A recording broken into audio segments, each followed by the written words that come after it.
Good evening, members, and welcome.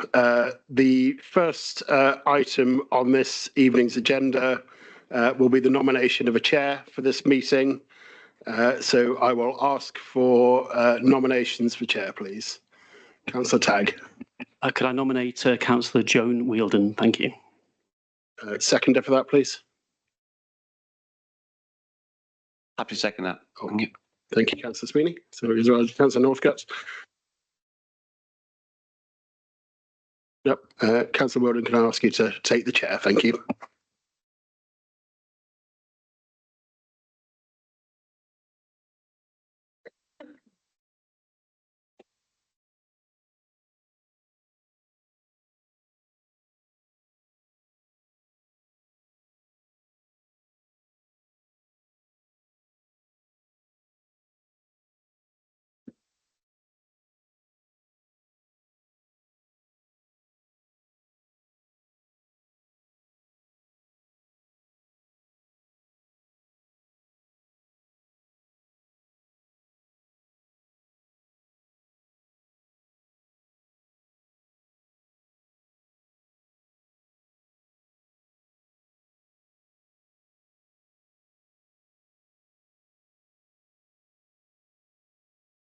Good evening, members, and welcome to the special meeting of this and also the members of the full council. A warm welcome to all those present, including members of the public and also the press. Before we begin, I need to go over the usual housekeeping rules. There are no fire drills planned for this evening, so if the fire alarm sounds, please leave the building by the nearest exit and assemble in the Queen's Gardens at the front of the building. Please do not re-enter the building until you're advised to do so. Please also ensure your mobile phones have been switched off or set to silent. I welcome those joining in the public gallery here today. I would ask that you follow any guidance and instruction given by me or by the officers present. This council meeting has been recorded and the recording will be available on the Borough Council's website. I would like to remind members that standards of behaviour for meetings set out in the Council's standing orders apply. I would wish to take some time to remind members of the rules and protocols around speaking and actions taken during the meeting. No member should speak until invited to do so either by myself or the officers. If you wish to speak, please raise your hand high and keep it there until you've been acknowledged by officers and myself. Please would all members in the room use their microphones whenever they speak, as without them anyone watching online, either at the present or in the future, will not be able to hear you. To use the microphones, press the button at the front and centre of the microphone when invited to speak and wait a moment for the light on the microphone to come on. Please remember to turn off your microphone once you've finished. Members, in the interests of managing the meeting, please do not approach anyone seated at the top table for advice, or indeed any member of the public in the public gallery, without first gaining agreement from myself. Should you wish to do so, please raise your hand high. There are copies of the procedure for raising points during the meeting, which have been provided to the leaders and deputy leaders of the political groups, alongside the meeting guidance and checklist. Additional copies are available as needed. I would ask and require that members remain silent whilst others are speaking and that all members respect the authority of the chair. Please could I ask at the end of the meeting to make sure you take all your belongings, litter, bottles and glasses with you. Thank you.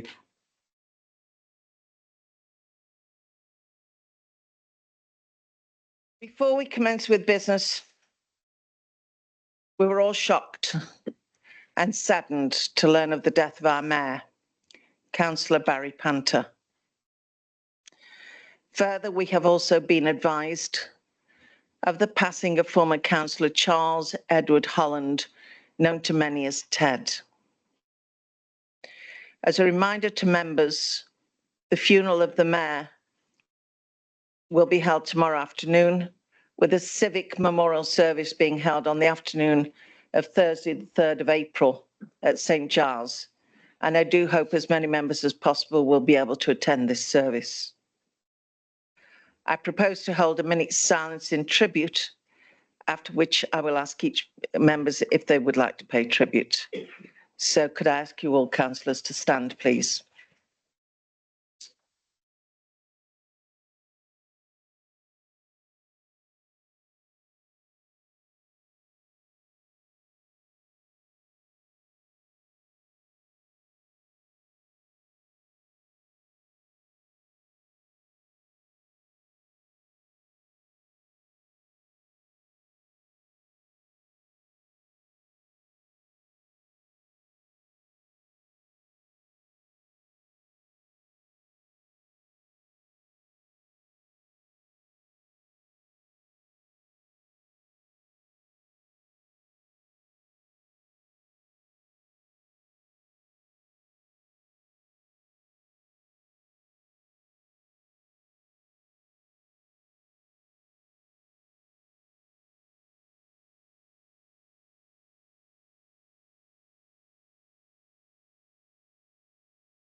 Thank you.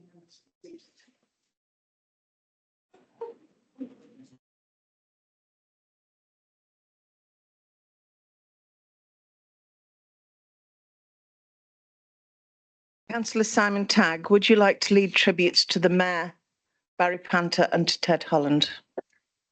Thank you, Chairman.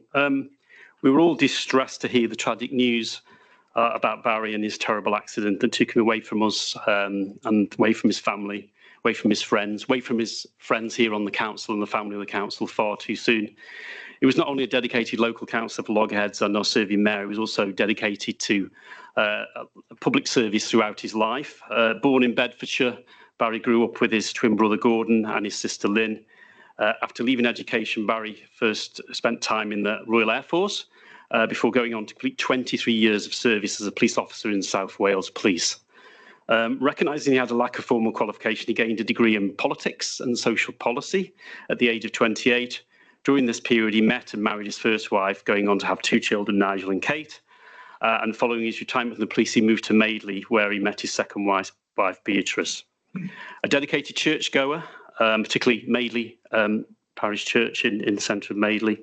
Barry also spent his leisure time collecting model police cars, and as an ardent reader and collector of books, and Charles Dickens being his favourite. I think I've added that to me and Barry's favourite. Councillor role, took on the councillor role in 2016, elected for Loggerheads Ward. And he's had all through that period, I've known him as a member of my group, and he's always had a strong desire and enthusiasm for serving the residents he represents. And he had an ambition for many years to become the first citizen of the borough as our mayor. And I had the pleasure of proposing him to that role only last May.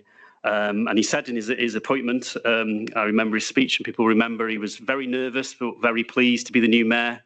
And, you know, it really didn't hit him till he was sitting in that chair. I think a little bit of that might have just been chair of this meeting, as you felt tonight, Joan, would be, it is a big position to be in, sitting with those Macy's before you.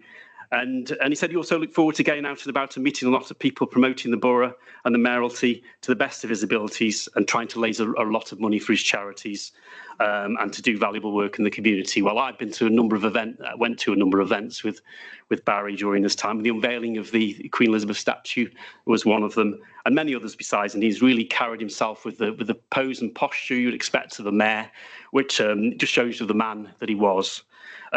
Yeah, I think he quickly established himself in the role of mayor, and with Beatrice by his side. I think at the beginning Beatrice was sort of really nervous about the role, but I think she grew into the role as well in the last few months as well, which was really, really good. An incredibly busy schedule, functions for the mayor, and had the honour of pushing the Christmas light switch on button this year, along with the I think the ones that have won awards in the Radio Stoke Awards for Heroes. So I know that he really enjoyed that, and also representing the borough as the first citizen at Remembrance Day Parade, which again, for any mayor, that's always a great honour to do, and I know Barry found that to be the same. He greatly enjoyed meeting, the younger generation at the College of Performing Arts and at the college's carol service, and with the cadets. He had his obviously mayoral cadet, and also the RAF section, of course, as well, which he was very linked to from his career. And of course, he had children visiting the mayor's parlour and putting on the mayoral regalia and also the mini mayor regalia, which everybody will have seen in the for the little ones to dress up as the mayor as well, with a mayor's chain to put on as well.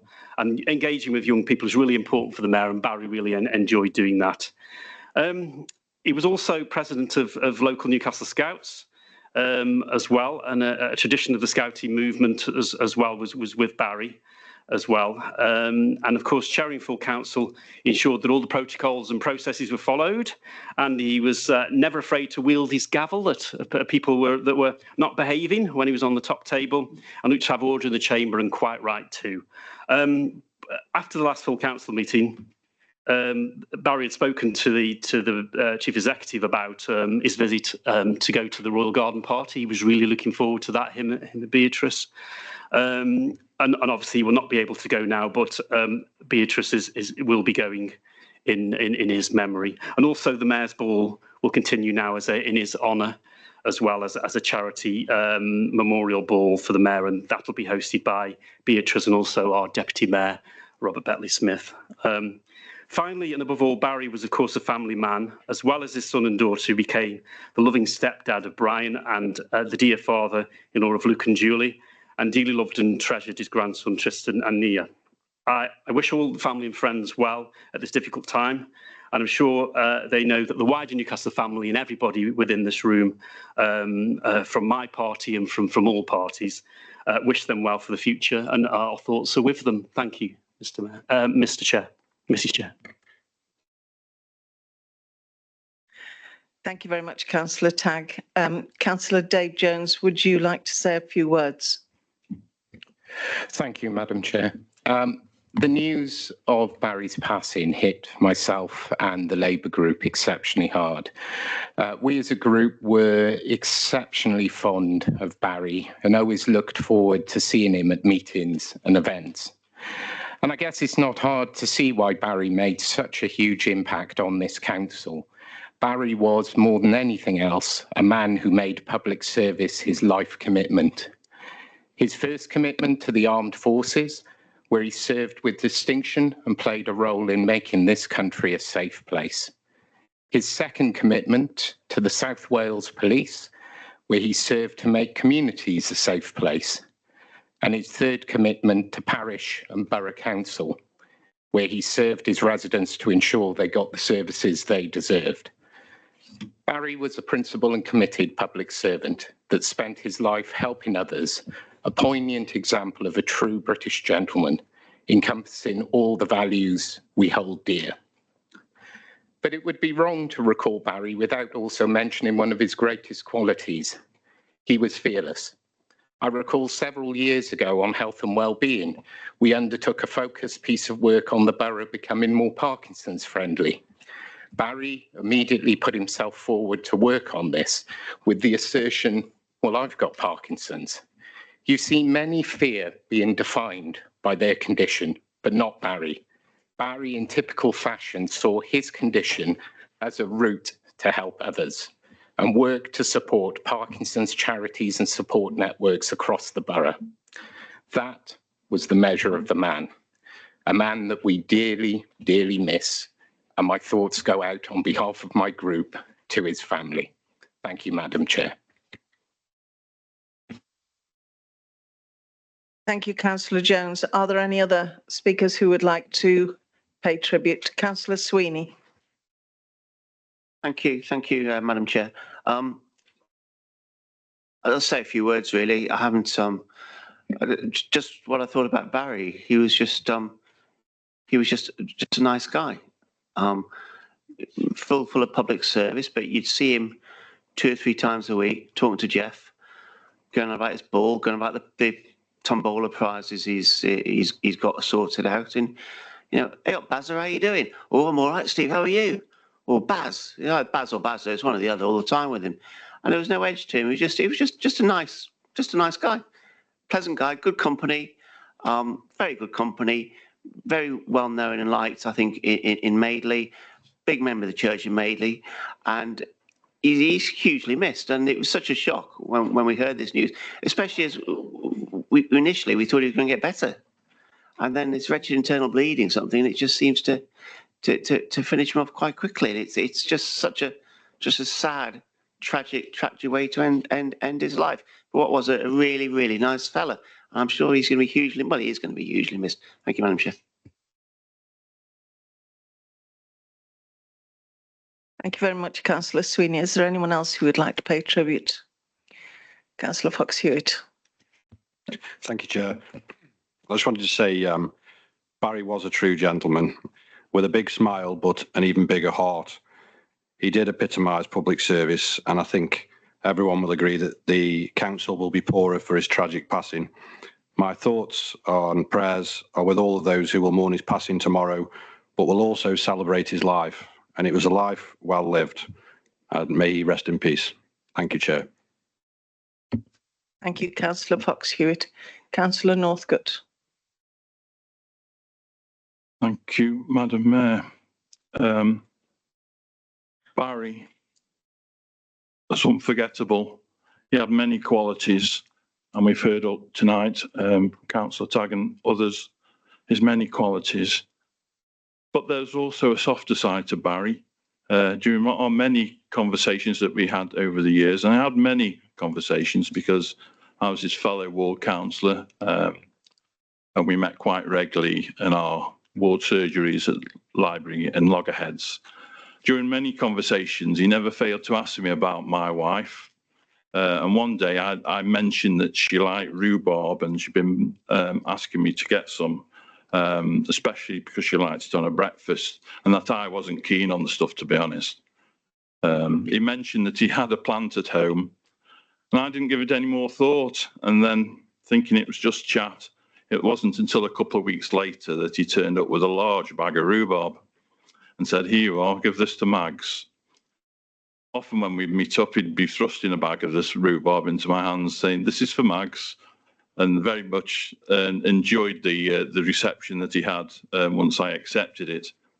And this turned into regular bags appearing on our front doorstep.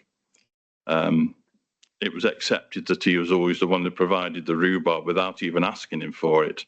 But this is typical Barry. He went about his business. He wasn't a forthright and loud person. He went quietly about his work with fellow councillors, fellow parish council officers of the council, and his colleagues.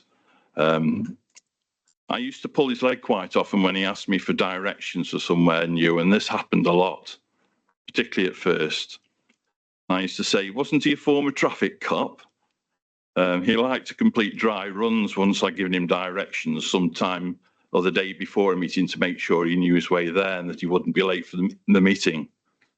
Sometimes he'd arrive at venues 30 plus minutes or even an hour before the meeting began, which I wasn't fully in tune with this until he disclosed later in the day that had been the case.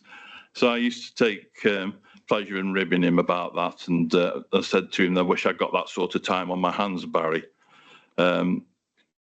He loved Charles Dickens, and he asked me to source local books that he couldn't quite find, and I'd resort to the internet, which Barry admitted in his own right he wasn't very secure with going onto the internet and didn't find it very easy to do. So I was the one who sourced his music and his books for him, which was an absolute pleasure.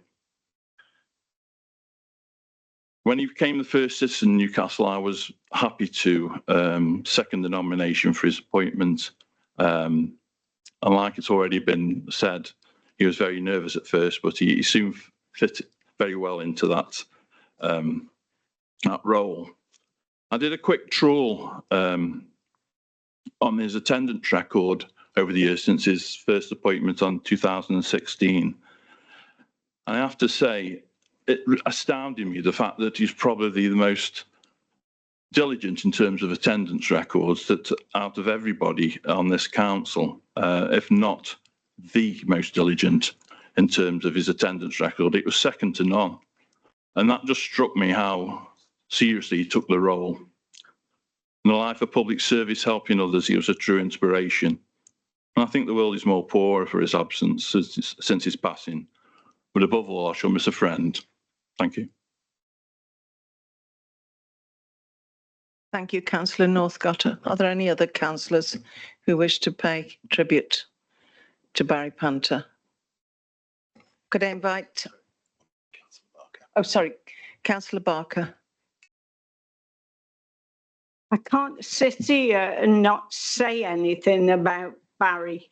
He was absolutely over the moon to become the mayor. And what a shock. He very often come in my community shop. Most weeks he'd just turn up and meet the people. And I had loved the conversations I had with him. And what a shock. It's awful. I can't say much because I really got on well with Barry. And it's very, very sad. But Barry, I know you're looking down on us. Rest in peace there. Don't get yourself worked up. And we know you're with us through every step of the way. Rest in peace, Barry. God bless you. Thank you very much, Councillor Barker. Could I invite Councillor Tagg to lead the tributes to our former Councillor Ted Holland? Thank you, Chair. Yes, I mean, another loggerheads councillor. Obviously, I think Ted passed away, I think, a couple of weeks before Barry, and it took a while for the news to get to us. But again, not many people may know Ted Holland. There's a number of us that were around on the council when he was in his prime on the planning committee. He was a planner by trade. He was a planner as a councillor. He took great pride in representing the rural areas. He also had an eye on the borough's future with business parks, and Chatterley Whitfield was seen as the next jewel in the crown, and we're delivering that now, aren't we? Those 1,700 jobs on Chatterley Valley area, sorry. And also he was a great advocate of the borough and its independence, which is in the news again. We're discussing these a bit later. He was also leader of the Conservative group as well, and also a cabinet member when we had a multi-party cabinet for a couple of years back in the early 2000s as well. So a really nice chap, really knowledgeable. You could go to him with knowledge. And I was, well after he'd retired in 2006, I got an email or something from him just for some updates on something was going on in the rural areas, as he used to call it, if anybody remember him on planning. That was his passion. And I think he was doing, sort of planning consultancy even after he left the council and stuff. So really sad to hear the news. I haven't heard from him for ages. I'm only talking to Councillor Fear or remember him on the planning committee back in the day, how Ted Holland's doing and all of that, because I hadn't seen him for a number of years. So it was news that came through, saddened news on the back of obviously Barry as well. So I think all sympathy to his family as well. And at the time, he was a stalwart on the council, like there's been so many over the years, and gone off into retirement and lost touch with us as a family member of Newcastle Borough Council, but one that we'll remember. And I was actually, when the news came through, Jeff, we had a conversation about him as well, because Jeff knew him very well from the council. I'm sure Councillor Williams and Jill will remember him too from the Labour side. So yes, really sad news about that, and I would say heartfelt sympathies from my group, and I'm sure the whole council to him, to his family. Thank you. Thank you, Councillor Tagg. Are there any other members of the council would like to pay tribute? Councillor Williams. Sincere condolences to Ted's family. I first met Ted many years ago when I first entered this council as a newly elected. Those are the days when all councillors worked together for the good of this borough. Ted was one of those councillors and always welcomed new councillors. Ted was an ex-planning officer for Leek, and he was a very, very good friend of mine. He was a very, very good friend of mine. And I think he was doing and was always ready to share his knowledge and experience to all fellow councillors, especially new councillors. He was a gentleman and a good friend to have. I don't think I could say much more about Ted. Thank you. Thank you, Councillor Williams. Councillor Sweeney.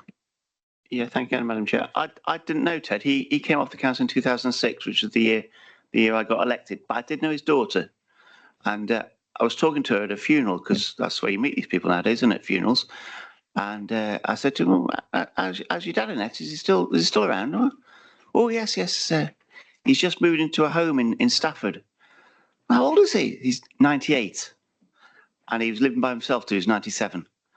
And looking after himself and everything, and then he went home. So if ever there was a long life well lived, I think it was Ted Hollands. Thank you, Madam. Thank you very much, councillors. Anyone else? Councillor Northcote. Thank you, Madam Chair. Ted, my first encounter with Ted when I first became an elected representative, he had an affinity with the rural area and had a keen interest in things going on in the community. And it always struck me how familiar that his face would turn up when there was a community meeting, whether it was an opposition or a consultation. He would be there as if he was wheeled out as an extra gun, so to speak. And from then, I struck up a bit of a relationship with him in terms of planning issues, and he managed to provide and impart some sage counsel to myself, which I should be forever grateful.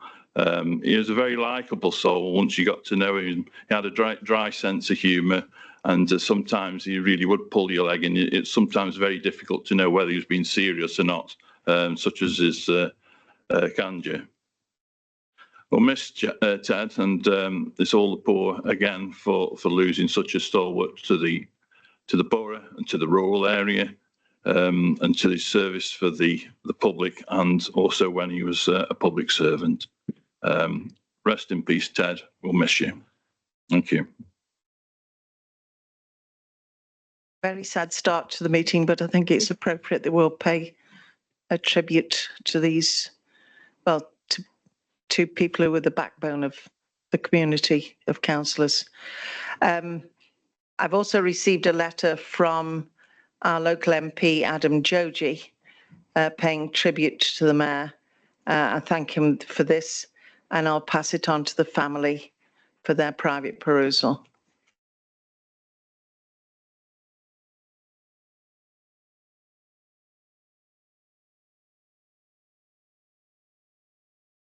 So we'll now commence the formal business for this evening. Agenda item 3 on the list is apologies. I do have apologies already.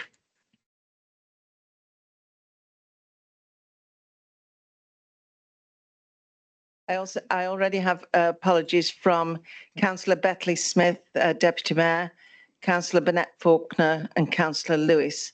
Are there any other further apologies, please? Councillor Grocott. Thank you, Chair. Councillor Wright is also unavailable tonight. Are there any others?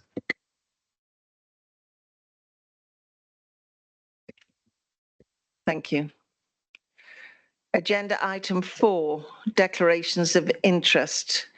Before I ask for declarations of interest, could I ask the monitoring officer, please, to advise on dispensation for councillors on agenda item 5.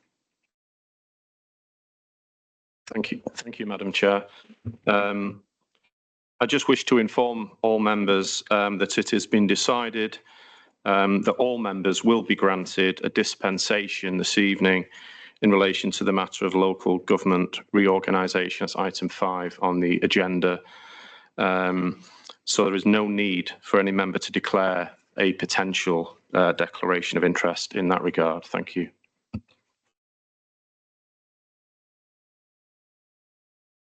Thank you. Are there any declarations of interest from any members or officers in relation to any items of business contained within the agenda? Thank you. So if we turn to the substantive part of the agenda, item 5, Newcastle-under Lyme Borough Council response to local government reorganisation. This is the substantive item of business, which is the Council's response to local government reorganisation. A copy of the report and the associated papers can be found on pages 5 to 42 of your agenda. An amendment to this motion has been proposed by Councillor David Jones and seconded by Councillor Fox-Hewitt. A copy should have been put on your desk and can also be found at pages 43 and 44 of your agenda. We'll hear from the proposer and seconder of the original motion first, and then the proposer and seconder of the amendment will be invited to speak. So first of all, Councillor Tagg, could I invite you to speak on your motion, please? Thank you, Chair.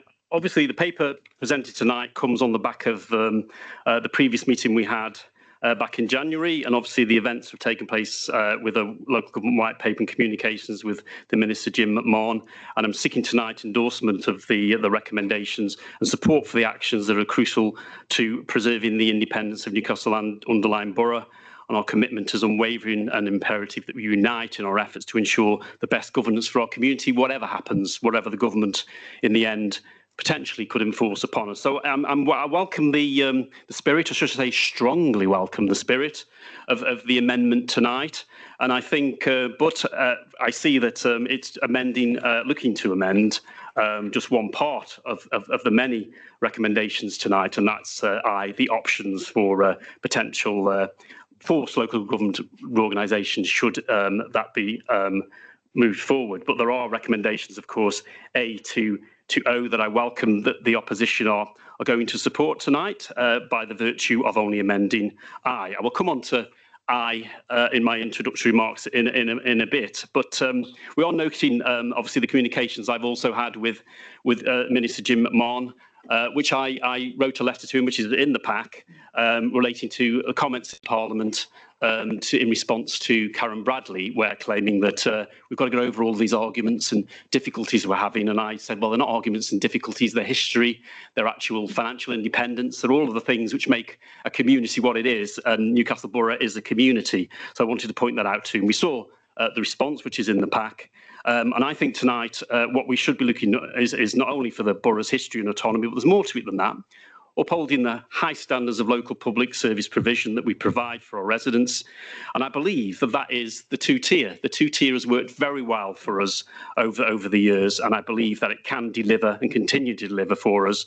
And that's why one of the recommendations is key to carrying that on before we even think about anything else, that we believe an opposition should be that the two-tier should remain. Of course, this was the position, I believe, of the previous government, unless councils wanted to bring forward changes off their own back. Nobody was forced to do anything. And we thought that this was the view of this incoming government in July. It wasn't in the manifesto. It was sprung upon everybody in December, upsetting the apple cart, and has led now to where we are this evening. So I'm going to take you through the recommendations. I think just one thing to point out is it does say in the report and note all the discussions that have taken place across the region, and also nationally, that myself and the Chief Executive have been involved in, whether that is internally within the borough, whether that is externally within the county, whether that's outside of the county, or that's with national district council leaders and the Minister himself at a District Councils Network conference last week. We have tried to speak our position. We tried to put that forward on the back of, obviously, the decision that was taken at full council to give me and the Chief Executive the clear water to go out and try and obviously put the case forward. So one of the things which I think needs to be stated is the strategic authority participation. That is different from this forced reorganisation. I think there's a misunderstanding. Some of us went over to Stokes Cabinet meeting where they decided on their takeover bid for Moorlands and Newcastle, and they talked about the benefits of that, and all of them were actually the benefits of what you would have in a strategic authority. That's about leaving in investment, it's about infrastructure, it's about transport, it's about economic growth, it's about having a seat at the table, etc. All of that is achieved through the strategic authority, and I don't think that is a problem for us to sign up to, and I think we should support that. We were doing that before forced local government organisation came along in December, and we signed up with our district, county and city colleagues back in September to actually agree a position to be sent to the government. There was no response to that. That has now fallen by the wayside, but I think that the spirit of that should go forward in a bid for a strategic authority. Now, I do say there under D, we are of the opinion that there's no benefit of creating an elected mayor. That comes from the experience I think we've had in North Staffordshire of an elected mayor. And I think if the government wished to force a mayor on the strategic authority, then we would have to go along with that, I think. But I have heard other mayors speak at recent conferences, employing 140 staff, having a precept, spending £13,000 on a logo when you've got artificial intelligence can design you a logo now for free. And also, the mayors are going to be all going down to London to meet with the Prime Minister or somebody, the Secretary of State. They will not all be equal around the table. A mayor for Staffordshire and Stoke, or if it's slightly bigger, Shropshire, will not have the same weight as the Greater Manchester mayor or the Birmingham mayor. And also, we talk, to use a football analogy, you've got Premier League and you've got Championship and you've got Division 2. We don't want to be sitting around the table as a Division 2 mayor because of size and importance in the big jigsaw puzzle that the government are putting together. But I think the win on this is that money and those powers over economic growth, which we can support. So on devolution, I think we can reach agreement on that, and I think that will go forward. On forced government reorganisation, I say again, preserving the 2T of local government in Staffordshire is proven our borough. We advocate for its retention as the best model to ensuring local services remain at the highest standard possible and allow us to effectively represent local people, which is vital to our community's well-being. And of course, we didn't ask for this. Looking at the forced government reorganisation, the population threshold, the government's arbitrary 500 population threshold for new unitaries is not based on fair or reasoned judgment of the population size requiring a good governance. There are many good unitary councils, a lot smaller than that. There are some even bigger than that, but I think that size has been. And again, even the local government organisation chairman, who's a Labour chairman, is questioning this arbitrary figure. More and more people are saying that. And if you look in the press, you look at areas around the country that are considering like we are, they're saying, why is this 500,000 population being put in? There are, as I said, many smaller authorities that run really well as well. Also putting in there, one of the recommendations which is supporting tonight is the government, the minister want to say they want to make smaller unitaries that aren't doing very well more sustainable. And that's why Stoke, I believe, was invited into this proposition for Staffordshire and Stoke. I think, go back, as it says, deunitarisation, back to pre-1997, when Stoke was a district within the county of Staffordshire, like we are, and the bigger services were run by a bigger authority. I think that should be looked at. It's less disruptive. It would actually lead, I believe, to a better outcome, because when we look at local government reorganisation, it's going to cost a lot of money for a lot of councils, and the government have said that they aren't going to fund that. It's got to come from existing budgets. What's that going to be? Cuts? What's that going to be? Council tax increases? The other one is the proposal over the funding concerns, which I've just talked about. But I think, yes, maintaining the highest possible service standard. This council provides services and the county council provides services too. There'll be arguments over whether they are the best, but I believe they are a good quality service standard that we need to adhere to. And I don't think some of these proposals that have already come forward would enable us to continue that. Not the lowest common denominator or reducing it in basis. We want to keep our museum, we want to keep our guild hall, we want to keep our libraries and all of that. And that we cannot attach ourselves to councils with historic financial troubles when they need to sort themselves out instead of taking over another authority to do that. So we do have some options. Again, we see here the amendment has come in on these as well. But I think on the single authority for Newcastle-under Lyme, obviously we're looking to support further investigation. At this stage, all of these are early investigations. Later on, decisions will be made, and the government ultimately will make the decision. And that's the same size as unitary councils in Torbay or Windsor and Maidenhead. Fairly well-run councils. So why can't we go it alone and have all those services and be our unitary? And that is something which we need to investigate. That would be, these are rated in order of preference. If you read the report, you can clearly see that this is our preferred option. Second would be a single unitary, if that was not possible to have our own unitary with the existing boundaries of Newcastle and Staffordshire Moorlands, which would be larger than Telford and Wrekin. If anybody knows Telford and Wrekin, their MP is clearly behind them keeping their independence as a unitary from being merged into Shropshire. We can clearly see that works for them. So why could it not work for us if we couldn't add our preferred option? And then there's also the West Staffordshire single unitary, which is down the M6 corridor. Again, looking at some of the government's priorities on economic development and growth, that would seem to be an option which could be considered as well. Why look north and south when you can actually look east and west?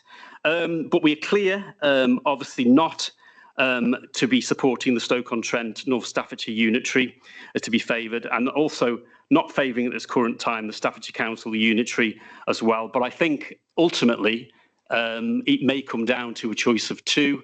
And certainly the Stoke option would be something that we could not support. We need to have more information on the Staffordshire unitary option about how localism could be protected within the county of Staffordshire.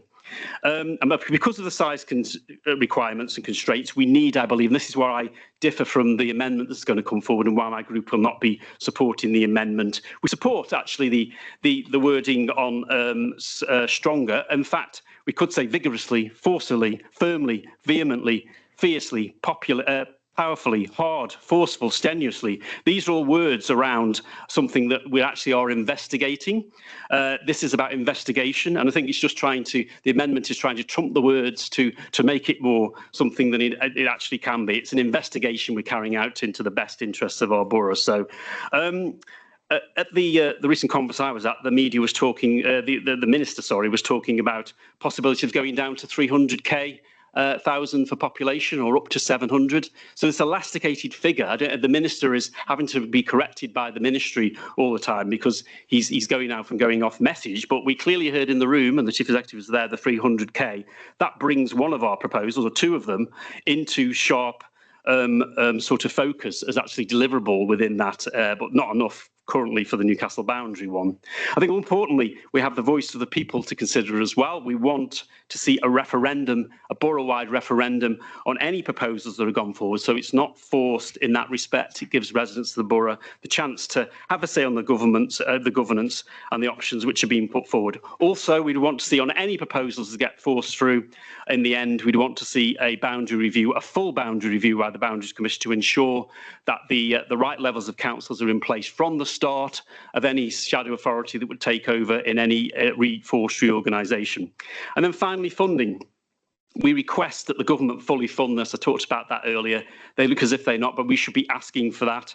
And also, we ensure that this doesn't become a cost-shunting exercise. There's been talk in this council chamber, certainly in others, areas. There was opposition this time talking about town councils and parish councils. They will need to be paid for.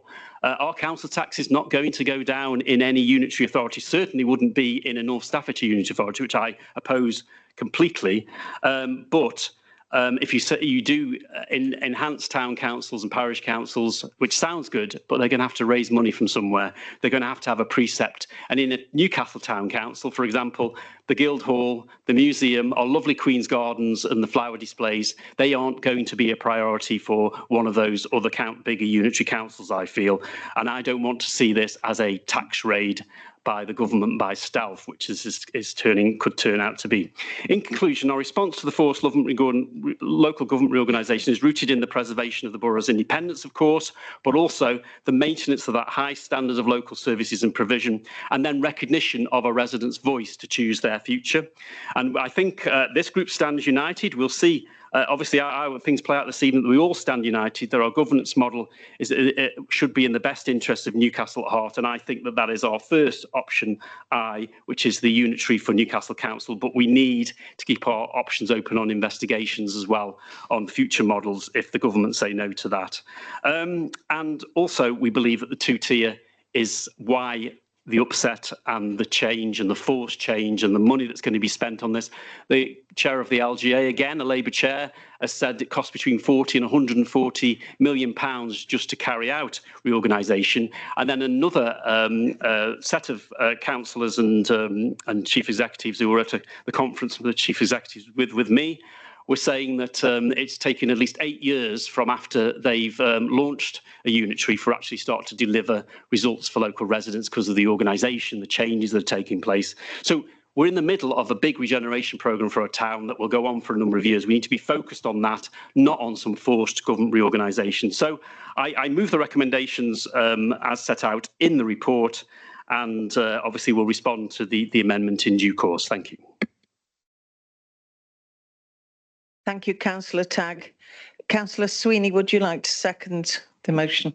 Yeah, thank you, Madam Chair. Just say a few words if I can before I do that. I was speaking to Councillor Holland about a month ago. Well, I speak to Councillor Holland quite a lot, but it's about a month ago. And I said, look, Mark, there's this whole reorganisation thing, isn't it?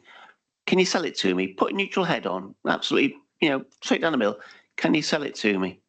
And he says, well, people get confused about this bit of grass that's being cut by the borough, or this piece of grass is being cut by the county, or whatever. He says, so we'll get rid of that, just everybody, one person do it. Yeah, but that's a fair point, I said to Mark. Can you give me another one? Can you something else? No, I can't. That's it. There's as far as I'm concerned, there is no other benefit. That is it. So that's interesting. I've got a few little points I've been making this afternoon, actually, and little things like this is going to make us more democratic. How, by getting rid of a level of democracy, is that going to make you more democratic? I fail to understand that. It's going to save money. Oh, come on now, it's not, is it? I mean, we all know that. It's absolute nonsense. It's going to save money. Been on for years and years and years, and it won't save any money at all. Parish councils are going to have more powers. That's kind of cost. That's going to go on the precept, isn't it? Of course it is. They're going to start doing more planning things and licensing, whatever. So there's going to be a cost involved in that. Who's going to pay that? We have a new town council hearing about it in Newcastle. That's going to have a mayor and a mayor's car and a chauffeur and robes and all things like this. That's not going to be free. There'll be a precept charged on that. Local decision making is going to be done away with. Whatever it is that we end up with, it's not going to be as good as we've got now, and it will take it away from the people of Newcastle. I can't see how that's a good thing. The 500,000 people. Where's that 500,000 come from? Off the back of a flag, but just make it up 500,000. Or for the larger ones, 1.5 million. Again, where's that come from? No one knows. Larger councils are great. They're wonderful according to the reports. Are they? I don't think Birmingham's wonderful, is it? I think Birmingham's had a bit of a tricky time. I think other large authorities are having a trouble. I don't understand why being a large authority means you're not going to have the slings and arrows of outrageous fortune, if you like. Why are you going to get rid of financial difficulties? Because you're larger. I don't get it. The government, as far as I'm aware, has had no independent evidence to merge councils. It needs to commission some sort of independent evidence to come up with that. Why it is a good thing, I don't know. There's those. These are just me sitting down this afternoon thinking, well, I don't know the answer to that. I don't know the answer to this. I don't think anybody knows the answer. I think Angela Rayner, I'm led to believe this is true. I might be wrong. Didn't actually realise that everywhere wasn't parished. All the main parts of Newcastle, the urban part of Newcastle isn't parished, apart from Kidsgrove. The rest isn't. They don't think they realised it. They haven't thought this through. I mean, there's so many issues and problems that no one's got an answer to, and I don't think the government's got an answer to, which is why they're asking us to come up with the answers for them. It's just very strange. I'm absolutely totally opposed to it. I thought the report that Councillor Tagg's gone through for the council, I think was absolutely superb. I couldn't fault a word of it. Every single word of that, I agreed. I think whoever's put it together, the officers, the leader, whatever, it's been a superb job. I absolutely support it. So I'm very, very honoured to second the leader in this. Thank you. Thank you, Councillor Sweeney. Councillor David Jones, would you like to propose your amendment, please? Thank you, Madam Chair. I'm moving this amendment tonight on behalf of the Labour Group. we're committed to a future for Newcastle that will deliver the best possible outcomes for our residents and protect our civic heritage. When I initially read the report tabled by the leader of the council, I was heartened to see the proposal to explore with government the opportunity to form a unitary council that covers the borough footprint. However, I was also quite surprised. In 2018, the Labour group proposed that Newcastle should explore formation of a unitary council that covers the borough. Surprised because the leader, amongst other members of his group, ridiculed the suggestion, telling us that it would only lead to a merger with Stoke-on-Trent. I think that we now sit here some 7 years later pondering what could and should have been had we seized the initiative to go down that path. But here we are. And whilst we've taken a long, winding road to reach this point again, I do hope that we can agree that this is the best option for Newcastle. And thus, in this amendment, we recommend that this be reflected through expression of this as our preferred option. But members, there must be absolutely no ambiguity about this being our preferred option as we open up negotiations with government. We have a significant fight ahead of us, which is why I find the inclusion of other options unhelpful, baffling, and not in the best interests of our residents. Supporting investigation of a Newcastle and Moorlands authority, joining forces with Stafford, Cannock and South Staffordshire, letting the county run everything, and possibly the most confusing of all, linking up with nearly bankrupt Shropshire. I'm afraid we cannot support putting these recommendations to government, nor should we consider such suggestions to investigate, unless we would be happy with one of those options as the outcome, and we certainly are not happy with those options. Therefore, we have made clear in this amendment that these options should not be explored with government and commit council to exploring one option, the right option, which is a Newcastle unitary. Now, before I finish, I want to make clear why I feel a Newcastle unitary model would work. Decisions are best made as close to the people they impact as possible. I want those decisions made in Newcastle, not in Kinver, not in Shrewsbury, but here in Newcastle.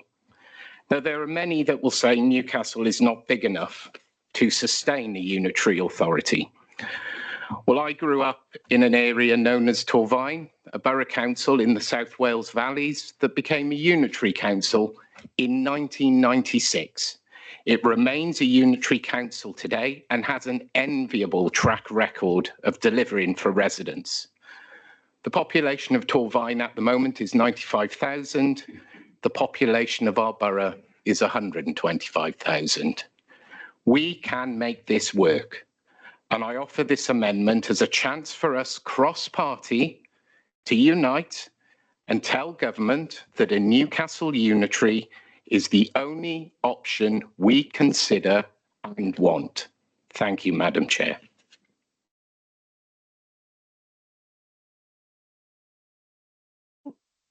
Yes, thank you, Councillor Jones. Councillor Fox-Hewitt, would you like to second the amendment? Yes, thank you, Chair. I am seconding these Labour amendments to the Leader's paper on local government reorganisation tonight. We gather here tonight, not as individuals, not just as members of a community, but as the very heartbeat of local democracy itself. Our voices, our votes, and our collective tonight will potentially shape the future of our borough. But let's all be clear, democracy does not defend itself. It requires us to stand up, to speak out, and to fight for what we want. It is where decisions that affect our daily lives are made, not in distant offices, not by faceless bureaucrats, not by the people elected elsewhere, but by the people we elect, the people we know, the people we trust to represent us. It is through local democracy that we hold power to account and demand better for our communities. We must not be silenced, because silent is to surrender, and we will not surrender our right to shape our own borough's future. So that's why we have amended the leader's recommendations. Recommendations which seek to explore or to support handing power to people in Stafford, Cannock or Lichfield, explore handing power to people in Bridgnorth or Oswestry, people with no history or connection with our borough. We mentioned Shropshire. Leslie Picton has described Shropshire Authority as unbelievably close to effectively declaring itself bankrupt. But the leaders again mentioned Stokes funding issues tonight. Staffordshire County Council, who wants to explore, a 100 million funding gap. Yes. So the leader of the council has recently undertaken a number of performative political gestures, holding a demonstration outside of the MP's office, full in the knowledge that he was sitting in Parliament. The leader's toured the media circuit where he has espoused the causes of local democratic control, and he has launched a petition to save our borough. Well, the 6,000 local residents who have signed that petition will be utterly betrayed tonight if the members opposite do not support these Labour amendments. So let us all coalesce around a united front in saying that we back this council, we back our communities, and we back this borough. Support the amendments. I move. Thank you, Councillor Fox-Hewitt. Councillor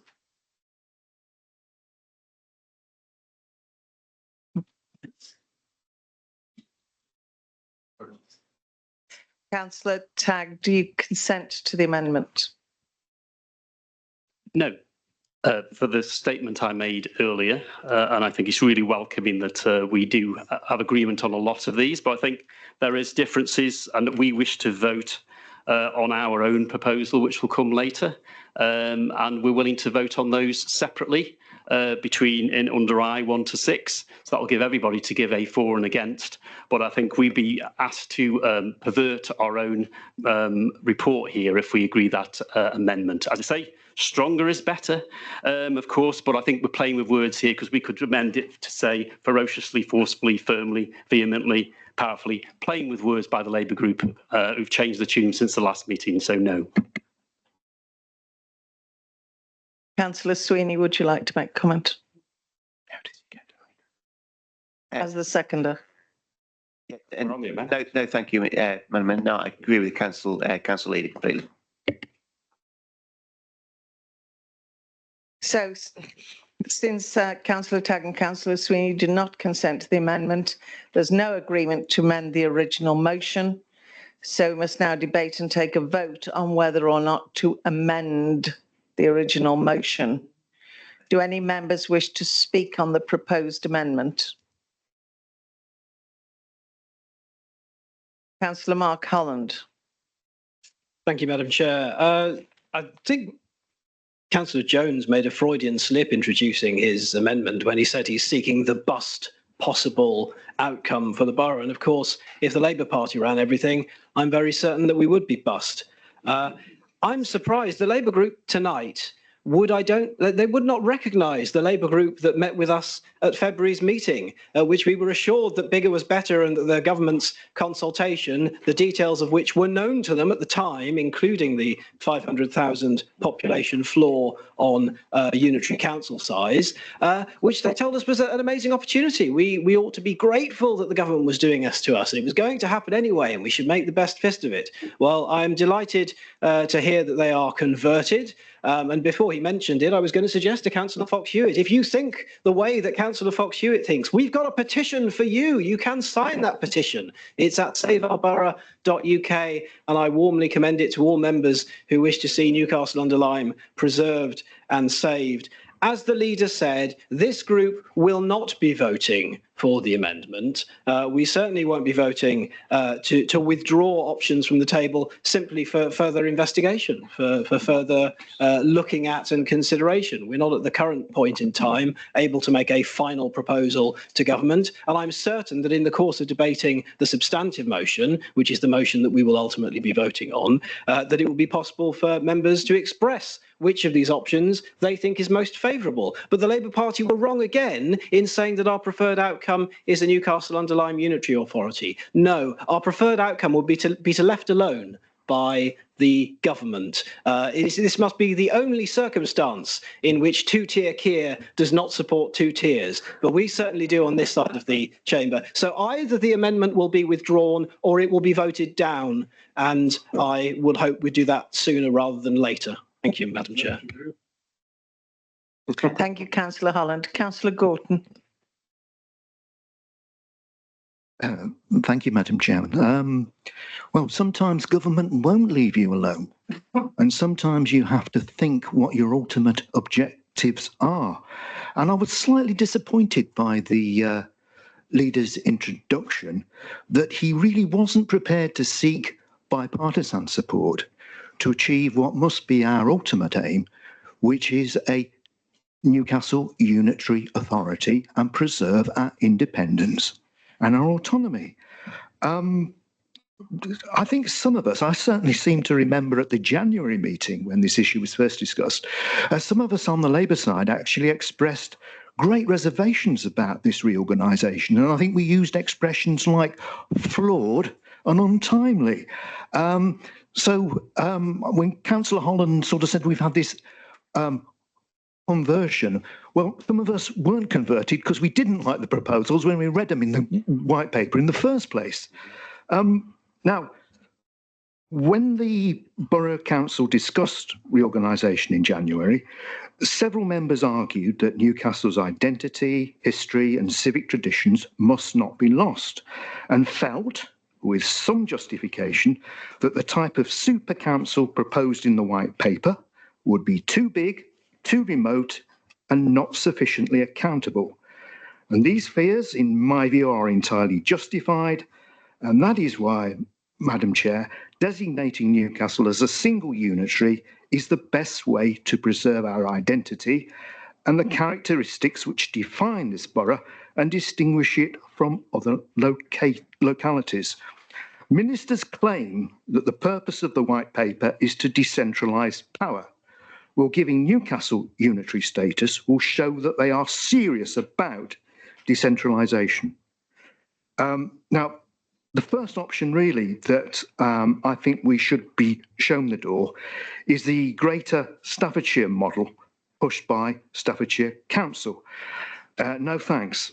In fact, one criticism that I would make of the report this evening is that it is too guarded about this option. I would view a Greater Staffordshire unitary as being too big and too remote, and I'd find it very difficult, Madam Chair, to explain to Newcastle residents why a councillor representing, say, Penkridge on a Greater Staffordshire council should have a say over the frequency of bin collections in Woolstanton and how many trees are planted around the marsh. And I also suspect that an authority of this kind will look more towards the West Midlands conurbation rather than North Staffordshire. And let's be specific, let's be quite clear. By putting forward this amendment, the Labour group rule out the other big merger project that's being pushed at the moment, which is a North Staffordshire unitary consisting of ourselves, Moorlands and Stoke City. We don't see that as a merger, we see it as a takeover. The city is bound to dominate an authority of this kind, and I suspect that its priorities and spending powers are unlikely to favour Newcastle residents. I also have grave reservations that these new unitary authorities will stand by the commitments given in the draft borough plan to protect our green belt and our green spaces, because it's a lot easier, Madam Chair, to make decisions on development if you represented a ward that is miles away from Newcastle. We can certainly work with the city on public transport and economic development, as outlined in the Leaders of Council statement before the autumn. Now, it may be argued that the proposal for a Newcastle unitary falls outside the rules for reorganisation adopted by ministers. But if the council this evening believes that a single unitary serving Newcastle is the right model, we should fight our corner, and we should fight on a bipartisan basis. And who knows, a strong, well-argued case may persuade ministers to relax their criterion. They have changed their minds before. I support the amendment, Madam Chair, because it rules out Newcastle being part of either Greater Staffordshire or a Greater Stoke Unitary Council. I don't want Newcastle to be tied to either. Now, we can't opt out of the reorganisation, but we don't have to accept annexation. Going it alone is bold and ambitious, and it's likely to perplex the powers that be down in Stafford and across in Stoke. But it's the best way, the only way to protect Newcastle's identity. It will allow us to build on our past and our achievements and survive the biggest upheaval in local government for 50 years. Thank you. Thank you, Councillor Gorton. Does anyone else want to comment? Councillor Stubbs. Thank you, Madam Mayor. This evening, I'm delighted to advocate for the amendment to the Leaders' Report regarding English devolution, specifically the proposal to establish a new unitary council for Newcastle-under Lyme. This amendment is not just a bureaucratic adjustment, it is a transformative step towards a more efficient, localised governance that directly benefits our community. In the proposed model, a new unitary council would deliver all services currently managed by both the county and borough councils, and a streamlined approach would operate within the existing footprint of Newcastle-under Lyme, ensuring continuity and familiarity for our residents. By consolidating services under one authority, we could eliminate redundancies, reduce administration costs, and enhance service delivery. One of the key advantages of this model is the transfer of staff and assets from both the county and borough councils to the new unitary authority. This integration would not only preserve jobs, but also leverage the expertise and experience of our dedicated public servants. It is essential to recognise that while this will be a one-off cost, this will incur a one-off cost associated with this transition, they are investments in our future. Identifying and managing these costs effectively would of course be crucial, but the long-term benefits far outweigh the initial expenditures. This model ensures that the services are delivered as close to our residents as possible, with minimal changes to existing governance arrangements.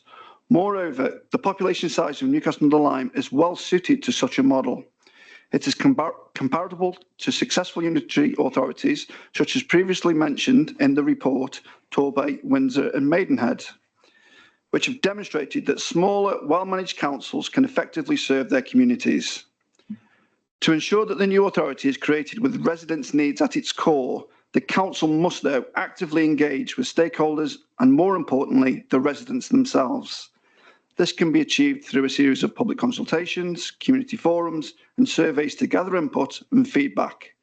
By involving residents in the decision-making process, we can ensure that the voices are heard and concerns addressed. Additionally, establishing advisory committees comprising local representatives can provide ongoing insights and recommendations, thus ensuring the new unitary council remains responsive and aligned with the community's needs. Furthermore, the creation of a Newcastle-under Lyme unitary council aligns perfectly with the requirements set out of the devolution paper published in December. This policy emphasises the need for simpler local government structures that can lead to better outcomes for residents, save significant public funds and improve local accountability. By consolidating services and governance under a single unitary authority, we are adhering to the principles of devolution, which aim to empower local communities, enhance efficiency, and ensure that the decisions are made closer to the people that they actually affect. By supporting this amendment, we are choosing a path that prioritises local needs and preferences. We are empowering our community with a governance structure that is more responsive, more accountable, and more attuned to the unique characteristics of Newcastle-under Lyme. This is not just an admin efficiency, it's about enhancing the quality of our lives and our residents. In conclusion, Madam Chair, should I say, I urge you to support the amendment to the Leaders' Report. Let us seize this opportunity to create a new unitary council that will serve Newcastle-under Lyme with a dedication and an excellence. Together, we can build a future where our local government is not just a distant authority, but a close and integral part of our community. Thank you. Councillor Fear. My light's doing strange things here. I don't know if I can have a place. Perhaps it's working now. Yep, excellent. That's a sort of comic moment which leads us into this. What an extraordinary evening. I'm casting my mind back to the last full council meeting where the Labour group there was a rush to jump into bed with Stoke-on-Trent. We were told bigger was better, we'd get better social care, everything would be wonderful. Now, I remember Councillor Gordon, a voice in the wilderness, and God bless him, he was right. But the rest of it, let's jump into bed with Stoke. It'll be so much better. And I was thinking, you know, this is extraordinary. It's a complete betrayal of our community for putting party first. As simple as that. And tonight we've got the absolute reverse. Perhaps councillors have been out talking to people because I haven't met one resident who wants to become Newcastle-on-Trent. Perhaps there are people out there in the Labour Party who thought there were. I don't know. So, you know, you don't have to believe me in this. You can go and replay because they're all there now for posterity. The actual meeting of last time round, and you'll see that what I say is absolutely and completely correct. The Labour Party wanted to merge. So now they don't. Hooray! They say in heaven there is more rejoicing over a sinner who repents, and maybe not the road to Damascus, but perhaps the A500. I don't know. But I welcome this in the same way I welcome Mr. Streeting's attempt to take on the anxiety industry. I welcome the abolition of NHS England. But let's think about this as well. Because we were also urged by the Labour Party last time to say that resistance is futile last time round. You've got to engage with the system. Now, what we're doing is saying, yes, we want our independence. We want to keep our proud 850 years for another 850 years. But the government has plucked this figure of 500,000 out of the air, and they're saying those are the rules. So what the Labour Party is saying tonight is, let's have all this flim-flam, bang the drum a bit, and we can forget what we said last time. We won't because it's all recorded, but never mind. It's still there. But we'll just do that and we'll not do anything else. So last time it was engage with the system or it'll be really dangerous and it's irresponsible not to. This time it's let's not engage with the system. Let's stick two fingers up the government and their arbitrary target and we'll look really good. So in fact, if we just go for this, and as the leader has explained, we want to preserve this borough's independence. But we also want a fallback position if the government turns round and says, sorry, sunshine, you've got to have your 500,000. And if you don't, your suggestions just don't count. Now, out there salivating down the road is a big predator. And they will have a plan. They had a plan. In fact, there were some good comic turns there when I went to the cabinet meeting at that point as well. And at that juncture, of course, if we have no plan and they have a plan, what are they got? What is the Deputy Prime Minister going to say? He's going to say, it's time for Newcastle-on-Trent. So the Labour Party's proposals, a pathetic attempt to cover up where they were last time, actually endanger our borough. We want to preserve its independence. I welcome the Labour Party supporting that very much, but they need to think it through. Because actually what they're saying, if they're sincere, they will withdraw their amendment now and support the main motion. This amendment, in fact, is a road to disaster. And in that respect, Madam Chairman, I hope that everyone here, well, I hope very much that it's withdrawn. If it is not, I hope it is voted down. Thank you, Councillor Fear. Councillor John Williams. Follow that, Madam Chair. Thank you. On behalf of the amendment, speaking, no one likes change, but our culture and attitudes have changed dramatically over the last few years at home and abroad. So we must see change as a positive and not a negative and meet the challenge head on. I personally would like Newcastle to be independent and run services for the benefit of our residents that we know so well, and also keep our historical values. The submission on devolution, one from Staffs County Council and the other one from Stoke City Council, all merit. Staffs County believes that the whole of Staffordshire should become one unity authority, excluding Stoke. Believes that the whole of the Staffordshire would become one unit authority, sorry, not including Stoke-on-Trent. That makes some sense, saving resources and costs, changing existing councils, the council's boundaries in the whole of Staffordshire. Services like road maintenance, community care, and a whole lot more that are important to the well-being of our communities will carry on, but also include services delivered by the existing Borough Council. That doesn't feel right to me, because the Leafy South, no insult intended, will have a greater say, excuse me, Madam Chair, will have a greater say in delivering our services, our tailored services that we want to deliver for our residents. Stoke-on-Trent City Council set out their submission to create a North Staffs Authority, Leek Moorlands, Newcastle and the city all working together for the benefit of all residents living in North Staffordshire.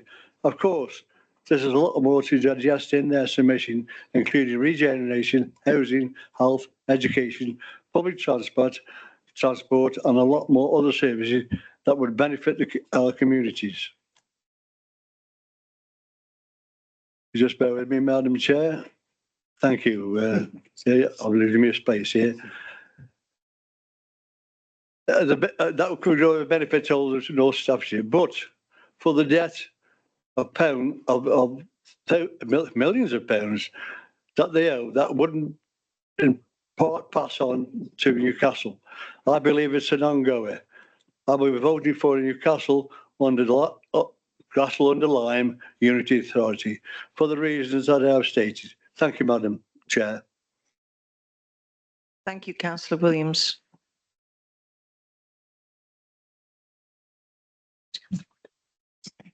Councillor Fox-Hewitt, did you raise something? Yes, Madam Mayor. I just wanted to raise a point of order on a false statement. The previous Conservative speaker said that numerous people supported a Stoke merger. That is fundamentally incorrect. Could I ask you what point of I'm order? asking him to withdraw false comments that's just been made to council. A number of members said await proposals, examine the strengths, weaknesses, threats and opportunities of those proposals before coming back to a future meeting. Not one Labour councillor advocated or supported a merger or takeover from Stoke. That is a false comment, Madam Mayor.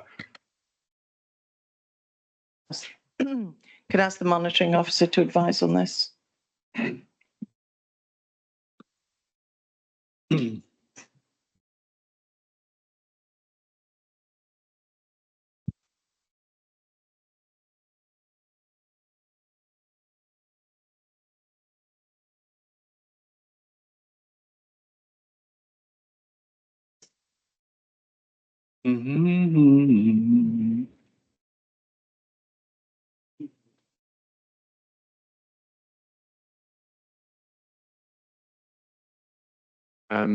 Councillor Fox-Hewitt, could you just clarify, please, which point in the Constitution you're identifying as being a point of order?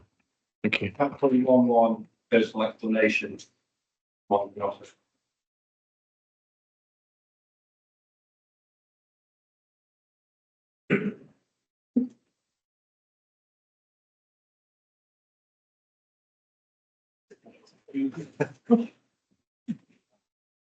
Next.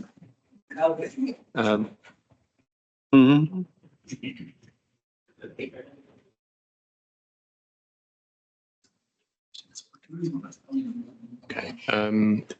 The point is noted as a point of personal explanation. Thank you.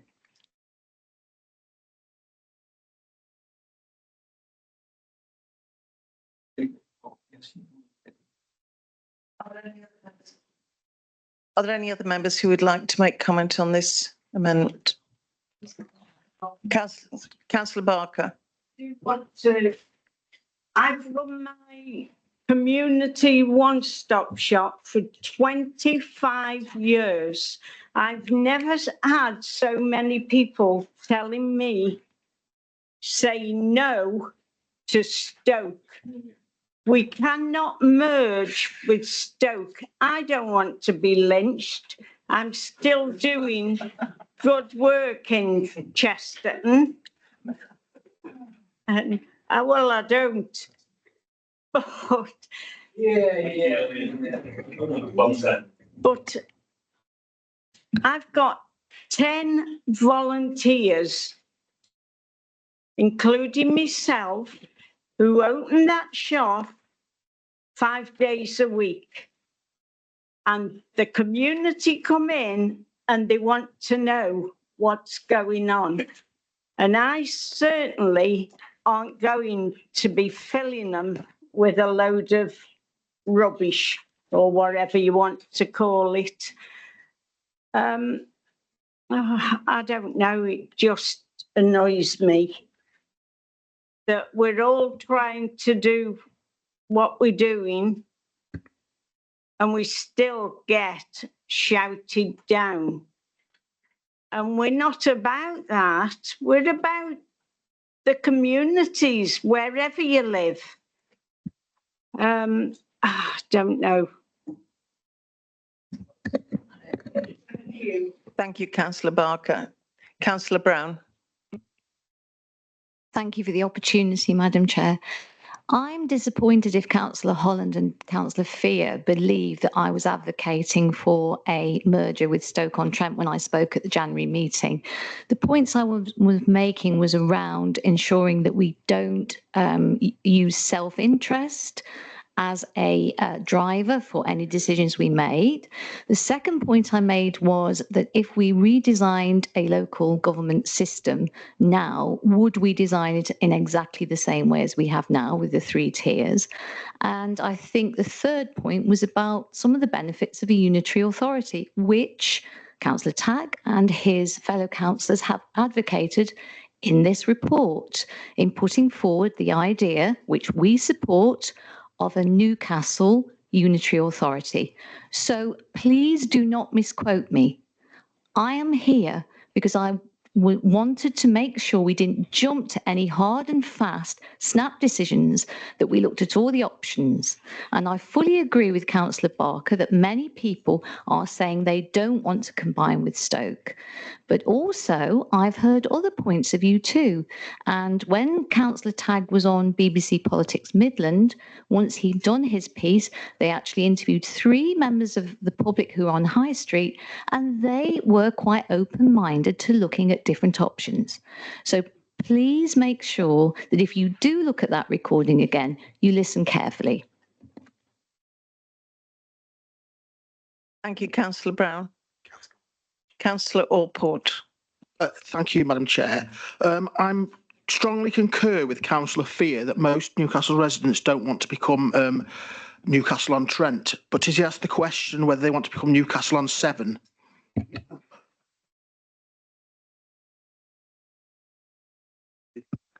Thank you, Councillor Allport. Are there any other members who would like to make a comment on the proposed amendment?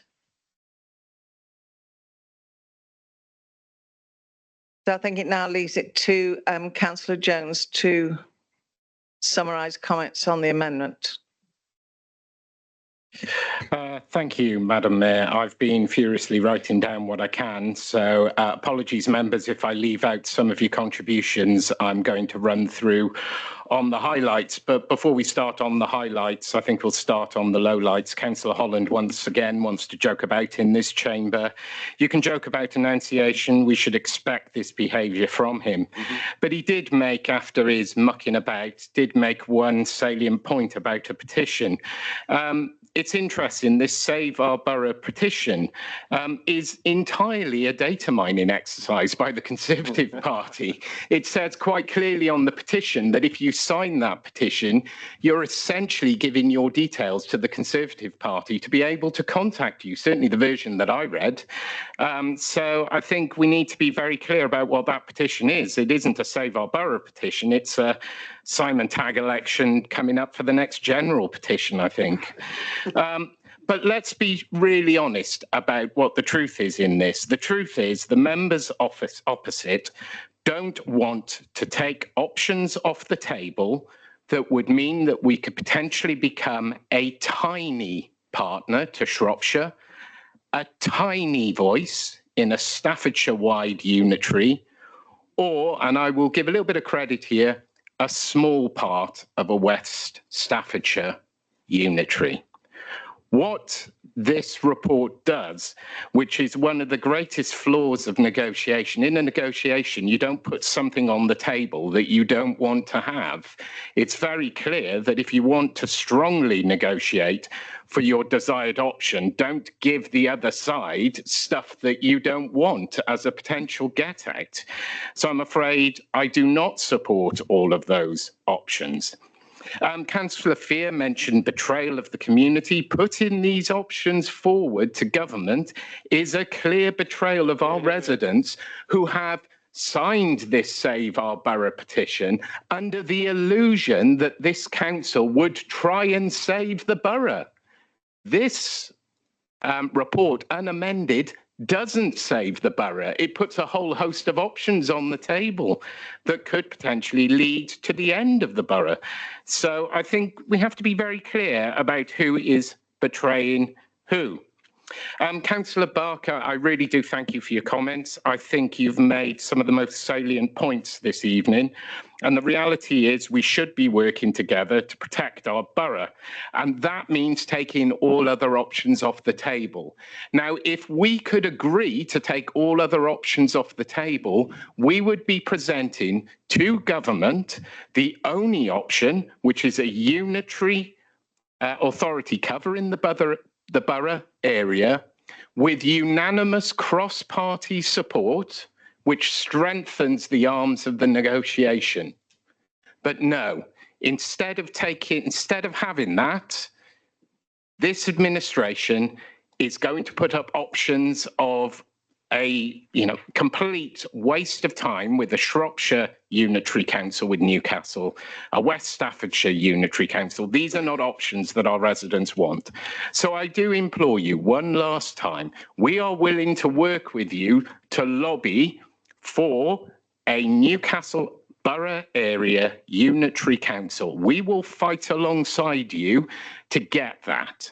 But we can only do that if we take other options off the table. Otherwise, we're basically saying to government, we'd like this, but there's these other options we're kind of okay with, and we run the risk of having one of those options, second best instead of first best. Thank you, Madam Chair. Thank you, Councillor Jones. Could I now invite Councillor Simon Tagg, please, to sum up? Thank you, Chair. I think what we've just heard from Councillor Jones is his launch of his election campaign to be the MP for Newcastle in 2029 when our existing MP gets his safer seat in London, I should imagine. Right, I think a lot of this has been music to my ears, actually, from the Labour group, actually a complete turnaround. Wherever anybody says, watch the video back from what we had previously, when bigger was better and all of those things that they said. I think also I feel as if I'm in the Labour group meeting here as well, because you've seen what Councillor Gorton, very well done, Councillor Gorton, you've pulled them back from the brink, haven't you? The brink of oblivion for supporting a North Staffordshire Unity Authority. So well done to you on that. Perhaps you are a secret agent in there, perhaps, to do that. And we are moving in a direction now where I think we can all have a united position when we come to the vote on the proper recommendations later. I think, again, this sort of the Labour group must have been discussing. Councillor Jones is saying take all the options off the table. Councillor Brown is saying we must look at all the options. So I would say I fear, and I think it was Councillor Fear said this, that if we take those options off the table, which these are for investigation, remember, and I'll get on to why they're on the table in a minute, we could have Stoke by the back door, because we've not seen to have looked at options. We've not seen to have, I think many of them will be ruled out in the longer term as well.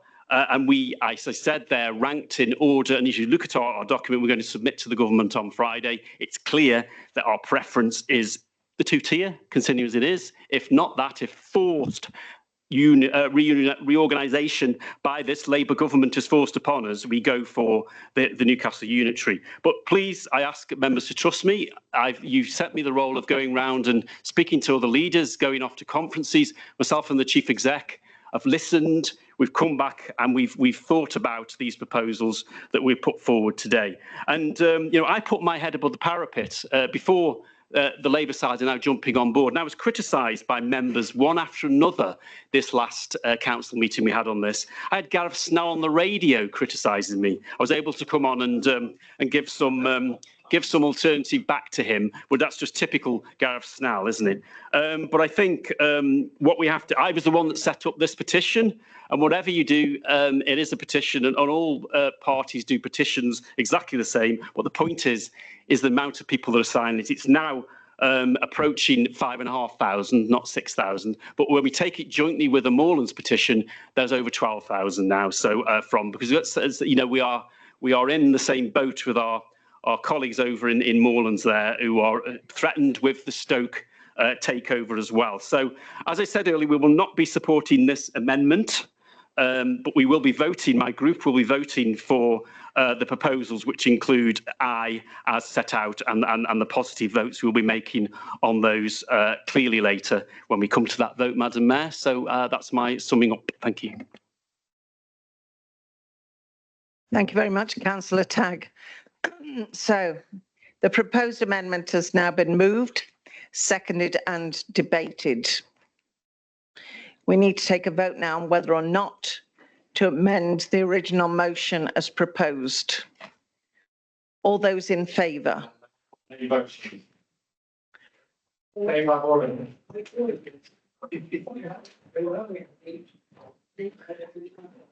very much. Call for a name vote.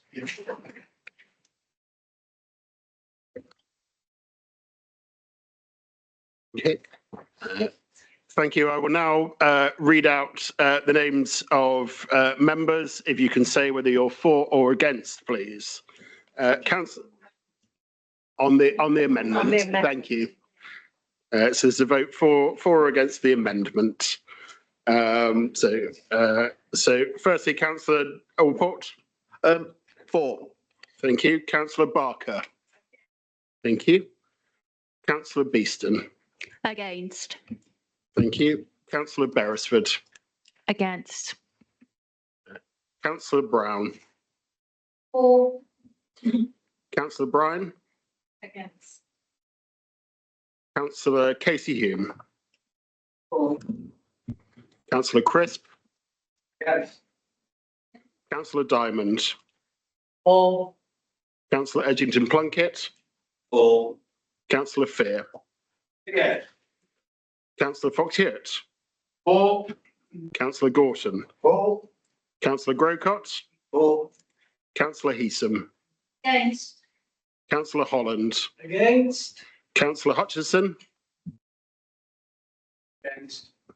Councillor Johnson. Against. Councillor Dave Jones. For. Councillor Simon Jones. Councillor Lawley. For. Councillor Northcott. Against. Councillor Parker. Against. Councillor Rees. For. Councillor Richards. For. Councillor Skelding. Against. Councillor Stubbs. For. Councillor Sweeney. Against. Councillor John Tagg. Against. Councillor Simon Tagg. Councillor Jill Waring. Against. Councillor Paul Waring. Against. Councillor Wilden, Chair. Against. Councillor Whitmore. Against. Councillor Welks. Against. Councillor Jill Williams. Abstain. Thank you. Councillor John Williams. For. Thank you.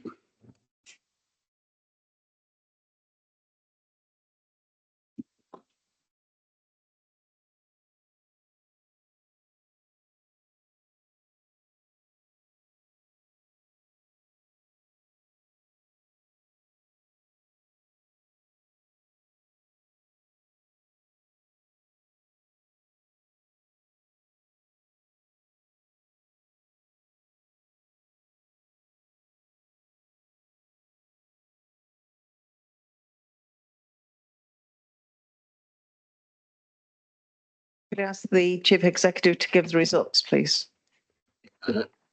Thank you, Madam Chair. We have 1 abstention, 14 for the amendment, 22 against the motion, against the amendment. Therefore, the amendment is not carried.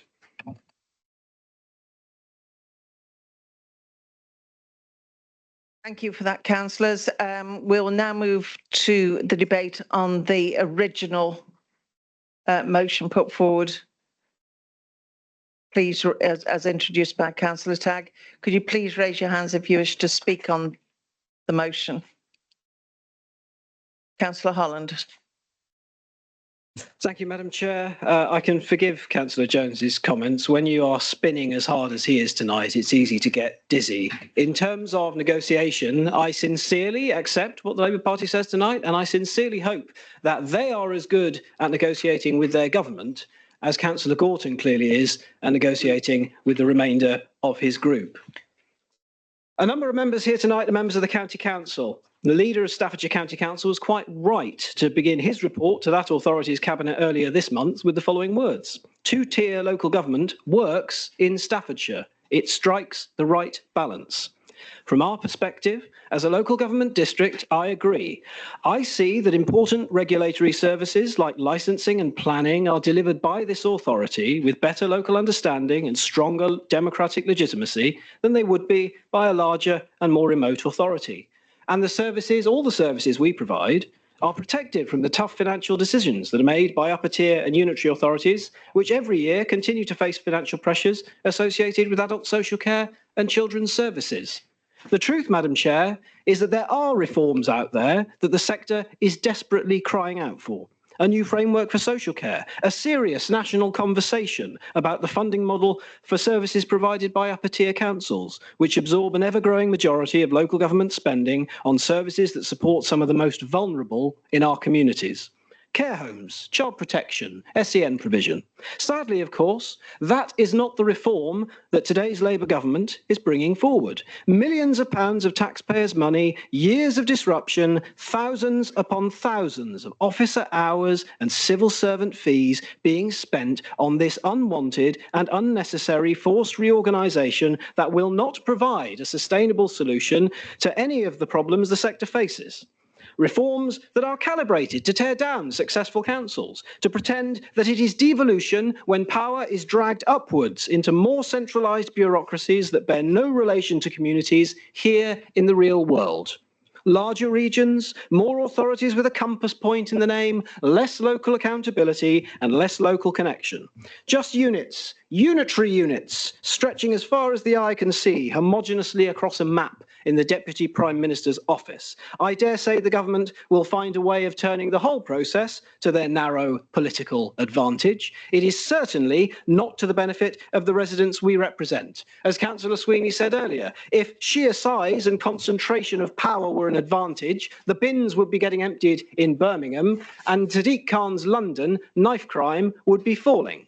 So while I want to see us get on delivering for the residents of our borough, free from the interference of MHCLG, I welcome the report. I strongly welcome options here to preserve our historic borough, and I welcome the Labour group's conversion. We have indeed come a long way from the members opposite. I don't even need to look at the recording. I've got the minutes of January Council in front of us, which record that Councillor Jones told us that we should be grateful for the opportunity to have, and I quote, a seat at the table for upper tier services.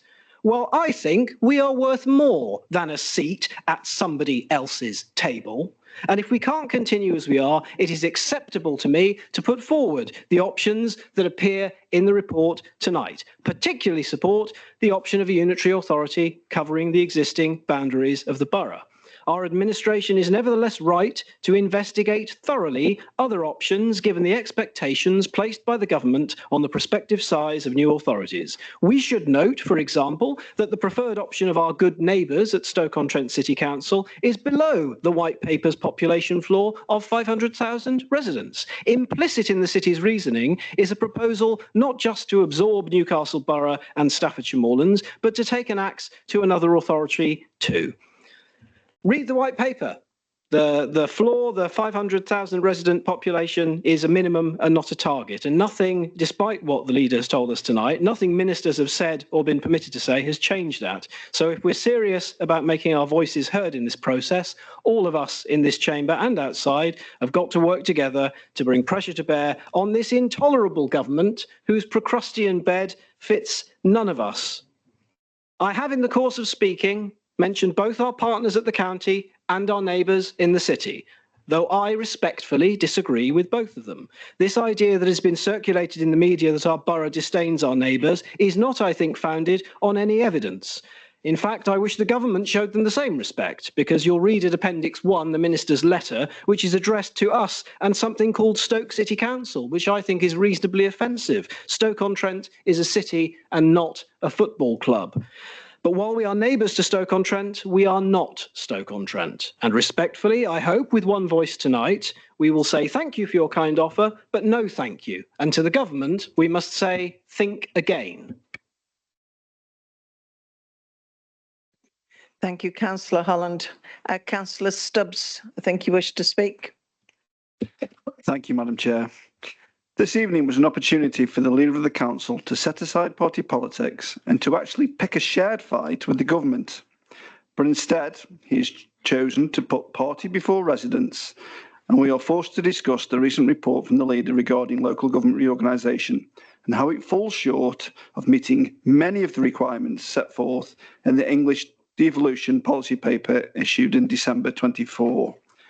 The English devolution policy paper emphasises the need for a transformational approach to local governance, aiming to decentralise power, enhance local accountability and drive economic growth across towns and regions.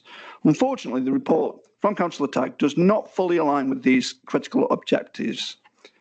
Firstly, the paper mandates that any reorganisation must unlock devolution and empower local authorities with greater autonomy and decision-making capabilities.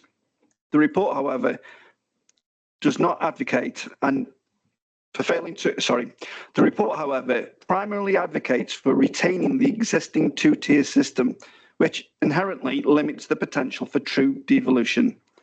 By not embracing a more unified and streamlined governance structure, the report fails to meet the policy paper's call for a bold and decisive action to decentralise power. Secondly, the paper sets a clear expectations for local authorities to demonstrate a long-term vision for growth and development. Whilst the report highlights various achievements and collaborations, it lacks a comprehensive and forward-looking strategy that aligns with the policy paper's vision. The emphasis on maintaining the status quo does not provide a robust framework for addressing future challenges and opportunities in a rapidly changing economic landscape. Additionally, the paper calls for a balanced approach for economic development, ensuring that no area is left behind. The report's focus on local identity and historical significance, while certainly important, does not adequately address the need for a cohesive and inclusive economic strategy that benefits the broader region. The proposed models do not sufficiently consider the economic independencies and potential for collaborative growth across Staffordshire and beyond. Lastly, the policy paper highlights the necessity of inclusive governance and community engagement. The report, however, does not provide any clear path for how communities will be involved in the decision-making process or how their voices will be heard in the new governance structure. The lack of evidence and emphasis on community participation undermines the policy paper's goal of fostering a more democratic and responsive local government. In conclusion, while the report from the Leader presents some valuable insights and achievements, it does not fully meet the requirements of the English devolution policy paper. To truly embrace the spirit of devolution and drive meaningful change, we must adopt a more ambitious and forward-looking approach that aligns with the policy paper's vision for a decentralised, accountable and growth-orientated local government. Thank you. Thank you, Councillor Stubbs. Councillor Fear. Thank you, Madam Chairman. It's been a bit of a roller coaster tonight, hasn't it? After we've had all this stuff in the amendment, now we get Councillor Stubbs and it's back to Biggest Beautiful one more time. It's really quite fun, and I'm sure that group meeting, Councillor Stubbs and Councillor Gorton, must have had a rare old conversation. So again, like my colleague Councillor Holland, I would like to see the two-tier system, which has worked well in Staffordshire, continue. Curiously, of course, as late as November last year, the Labour government assured us there were no plans to abolish district councils, that any organisation was going to be from the bottom up. No decisions have been taken on council reorganisation. Then, of course, in December, we get the diktat. We pluck a mega figure out of the air, 500,000, you'll do that. So there's where we are. And again, it's curious, isn't it? Last week, we have Keir Starmer saying he wants to bring things down to the people, gets rid of NHS England, an act I applaud. But at the same time, we then have the hypocrisy of the Labour Party by dragging things back to the centre with this. Let's be clear. This is not a devolution bill. This is a centralisation bill. This is what it's about, sucking power to the centre, sucking power to distant bureaucrats, which, of course, is the nirvana of socialism. Clever people telling little people what they should think. That's what this is all about at the end of the day. We'll be in a permanent minority. We will have a lower level of representation. Our communities will have less say. Big isn't beautiful at the end of the day. So what are we doing here? What we are trying to do with these proposals this evening is ward that off. I want to see this borough last another 850 years. But what the Labour Party proposed in their amendment is let's do all of that and gamble on the toss of a coin. We've got this proposal which doesn't fit the bill. Councillor Stubbs presumably was really against the amendment because it doesn't fit the bill that he rhapsodised about so much, quite frankly, at this point. But if then the government turns round and says, you're not playing by the rules, you've not got a plan, as we've pointed out, there are predators out there who most certainly do have a plan, and they are the voices that will be heard. Frankly, the Labour Party's proposals are just downright irresponsible. If you want to gamble with the history of this borough, the Labour way is the way to go. What we're saying is, yes, we are going to fight, and we are also going to fight to the degree that if we are tripped up, and this bullying government is likely to do that, let's face it, they don't listen to anyone, we have got a fallback position which saves us from the worst of all possible scenarios. The Labour Party haven't got a fallback position. It's all or nothing, the toss of a coin.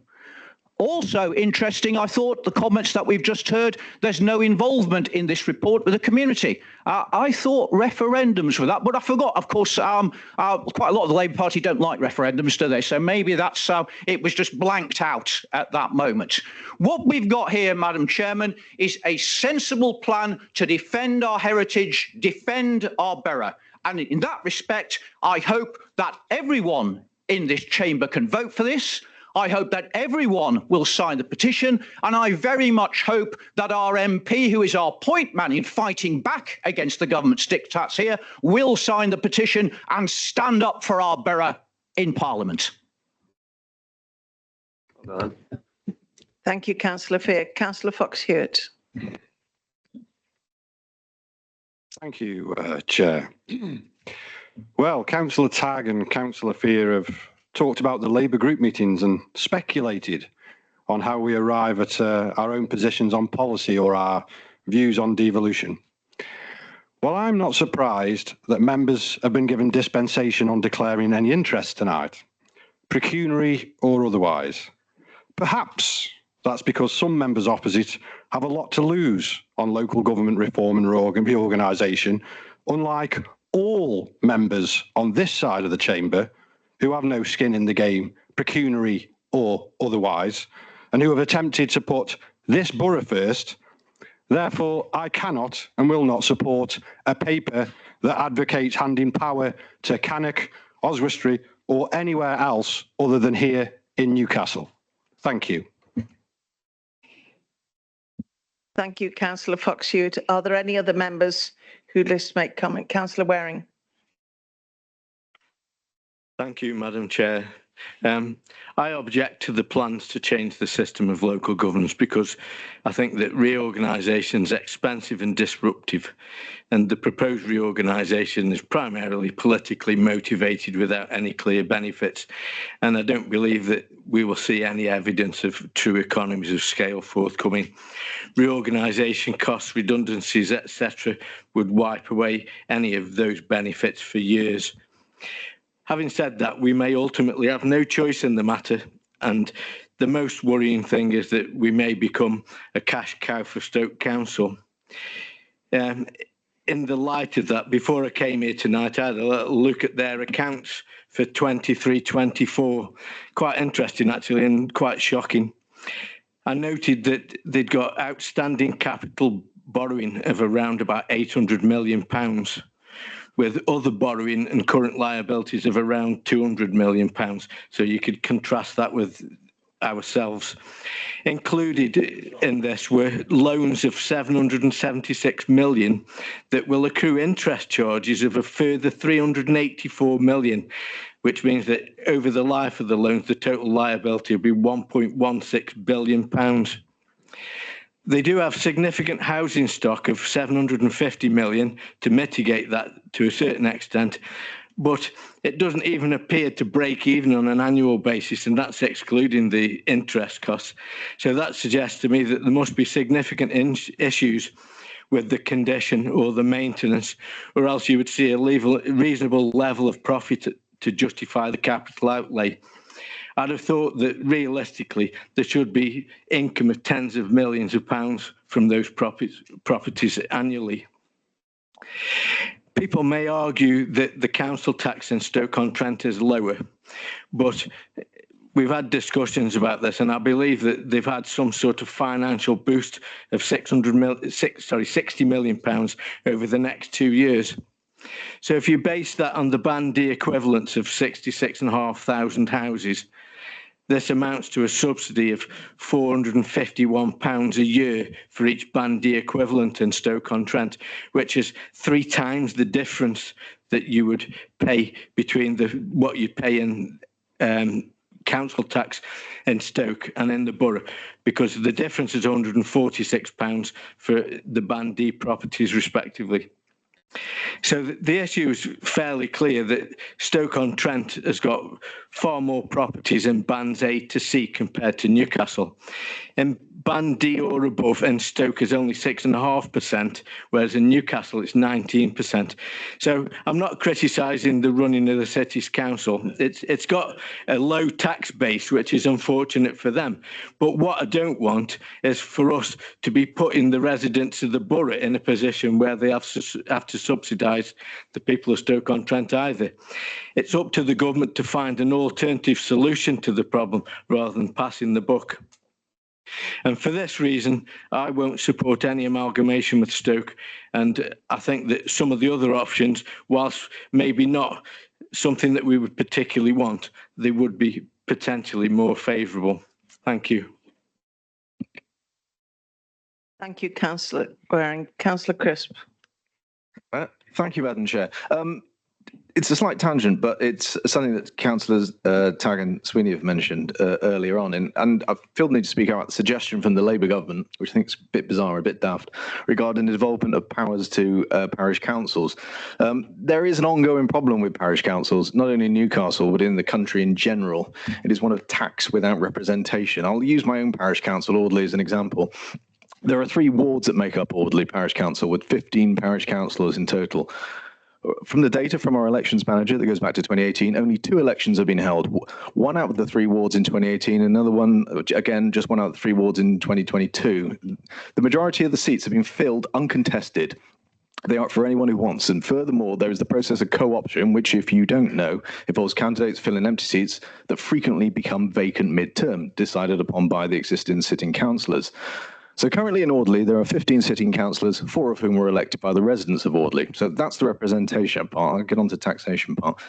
So in 2015, the precept, which is the total amount of tax charged from the residents each year for Audley, was regularly £45,000 with a bandy charge of £17.50. So I'll say that 45 grand, bandy charge of £17.50. And that's 2015. This upcoming year, the precept will be £227,000 and a bandy charge of £86.70, which is a 500% increase. The CPI inflation for that period is a mere 35%. So it is now the most expensive place regarding council tax to live in the Borough of Newcastle. The next most expensive bandy charge being Loggerhead Parish Council, which is a good £24.91 cheaper. And roughly the precept is roughly the same as Kidsgrove Council, which has 3 times the population. How is this possible, you might ask? Well, the parish council tends to pick 10% as the maximum they consider increasing the precept by each year. However, in reality, there is no legal cap to the amount that they can raise the precept by. Now, I was on the parish council for 4 years, and I do have to say that from my time there, I found most councillors were well-meaning, well-intentioned residents, and I have to say it's entirely possible that the people of Audley are pleased with the amount they are being taxed for the services that the parish provide. Personally, I don't think I'm using any services that I wasn't using in 2015, but that's just me. Residents may, in fact, think they are getting good value for money, but we simply don't know. And it's not just Audley Parish Council. Of the other 8 parish councils we have, and I'm not talking about Kidsgrove Town Council here, there's only been one single ward election since 2018, and that was in Madeley last year. Now, I started talking about tax without representation, and I think it would be hard to argue the case that parishes do democratically represent their residents. Can you imagine this chamber with the vast majority of seats being filled by uncontested elections or co-option? But parish councils may have been representative of cards, but the question is, do they really function as a democratic body in these times? It would seem that they are open to potential abuse, they operate with little regulation, and there's no outside scrutiny of their decisions. Now, it deeply troubles me that this Labour government thinks they are a good place for assets stripped out of this borough to end up in. Thank you very much. Thank you, Councillor Crisp. Councillor Jones. Thank you, Madam Chair. I wasn't going to speak on this, but Councillor Crisp has nudged me to speak on this and defend parish councils, in particular Keele Parish Council that operates within my ward. I'm not a member of Keele Parish Council, but so I feel that I can speak quite freely on this because I have no interest in that matter. But I find Keele Parish Council to be a exceptionally well-run parish council. As a resident of Keele, I feel that I get exceptional value for the precept that I pay to the parish council. That precept has gone up over a number of years. And as somebody who regularly attends the parish council meetings to give an update as borough councillor, and previously when I was a county councillor and it was within my division, I've seen why the parish council has had to increase its precept. Parish councils such as Keele have increased their precept to take over services that the county council has retracted back on. Keele Parish Council pays to have additional cuts of areas because the county council doesn't do it enough. Keele Parish Council pays for weed spraying in areas because the county council doesn't do that enough. Keele Parish Council pays for restoration of vital facilities within the village, namely bus stops and benches, because that's not being picked up anymore by councils. But, you know, let's have the county council run the whole of Staffordshire for everything, because that's the reason why the parish council precepts have gone up, in order to pick up the slack from a county council that just continually retracts back services and leaves areas of our borough, in particular the rural areas, needing to pick up on that slack. I would also defend democracy within parish councils, and I'm somebody that does believe in elections. I'm not in favour of co-opting. I feel that that is not the true route to democracy. However, I have seen firsthand the benefits of co-opting, and in my time, a number of hard-working parish councillors have been co-opted onto the parish council, where they have gone on to lead and create better provision for us as residents of the village. And whilst they've been doing that, they've also saved the residents of the village the cost of running that election. So I think we have to be very careful about pointing the finger at parish councils. Up and down the country, parish councils are picking up the slack when local authorities retract away and stop provisioning services. And as a consequence, that is why the precept goes up. Thank you, Madam Chair.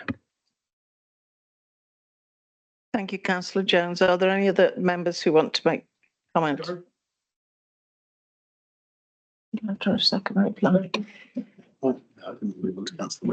Councillor Williams. Yes, thank you, Madam Chair. It's quite clear that the Conservative members on this council want to be ruled by Staffs County Council. Talk about the two-tier authority. The two-tier authority. They want to be ruled, and it'd be interesting. Be interested to know how the county councils in this chamber voted at the Staffordshire Council meeting, special meeting, as we're same as we're holding tonight on devolution. Where Councillor Tagg put in his apologies, he wouldn't go to that meeting. But he didn't go to the full council meeting, Staffordshire County Council full council meeting. And again, I repeat myself, it'd be interesting to know how the county councillors sitting in this room voted on the motion that Staffs County Council put forward, and that is a unity authority of Staffordshire, not including Stoke-on-Trent. Thank you, Madam Mayor.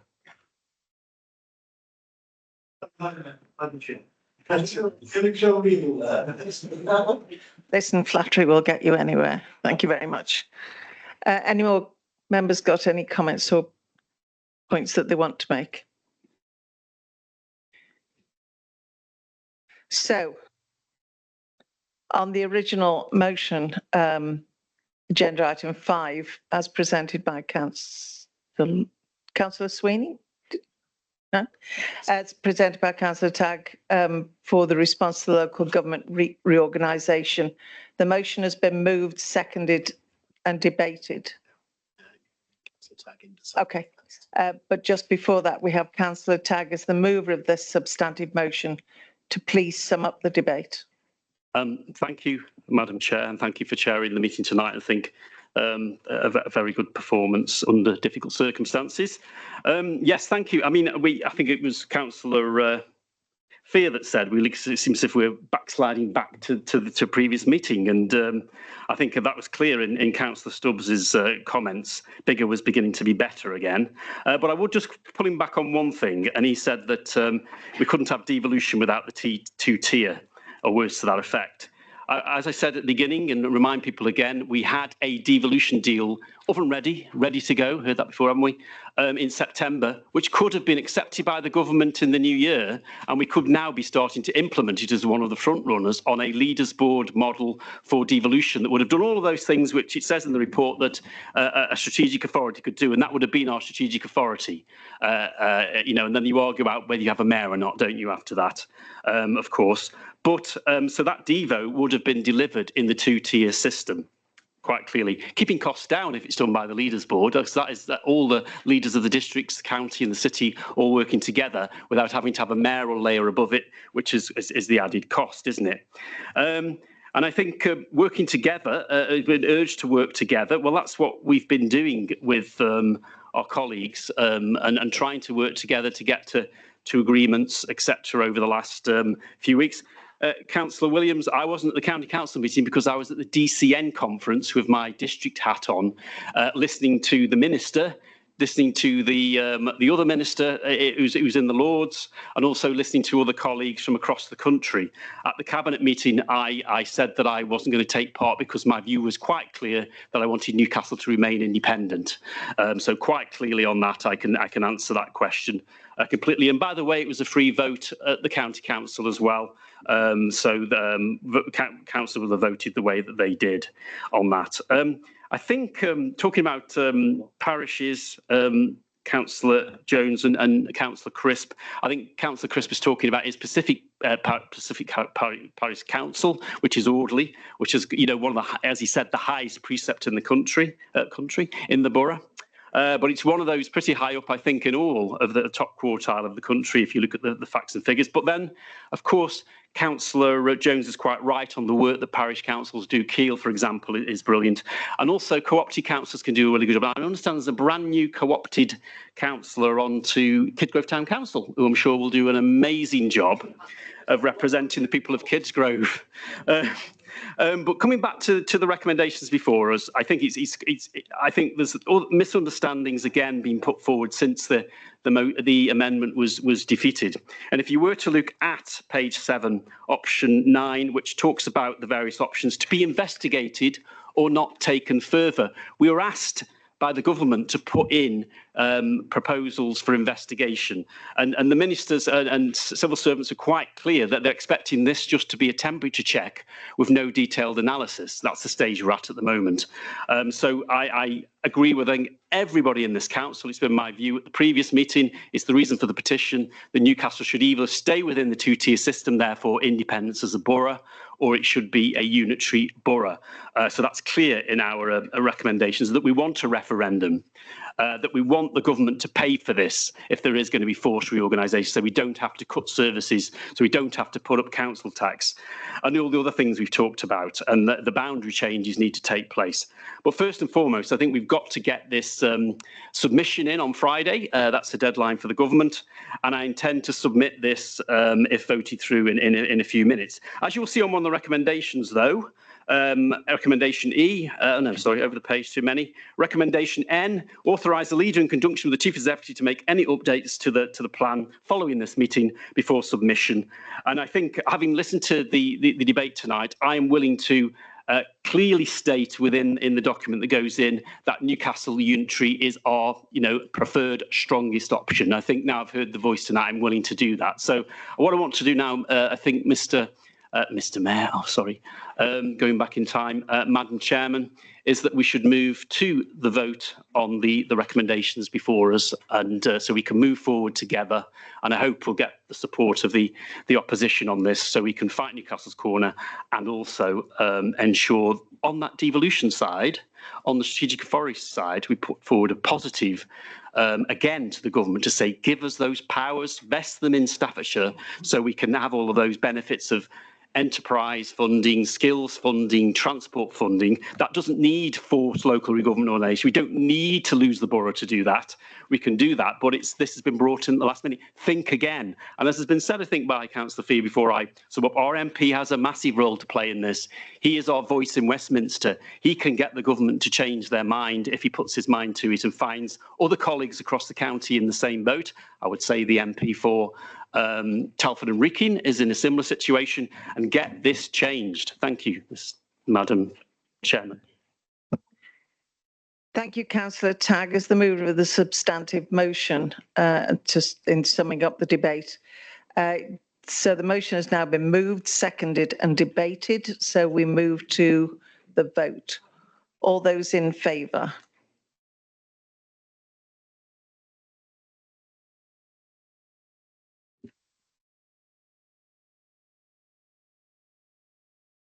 All those against? Thank you. Any abstentions? 2. Now pass to the Chief Executive for the results. Thank you, Madam Chairman. That vote is in favour of the motion.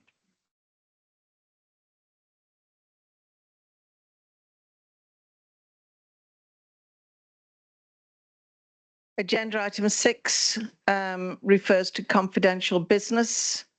I have no confidential business that needs to be considered this evening. This therefore concludes the business for this meeting, and I declare the meeting closed at 9:08. Thank you very much.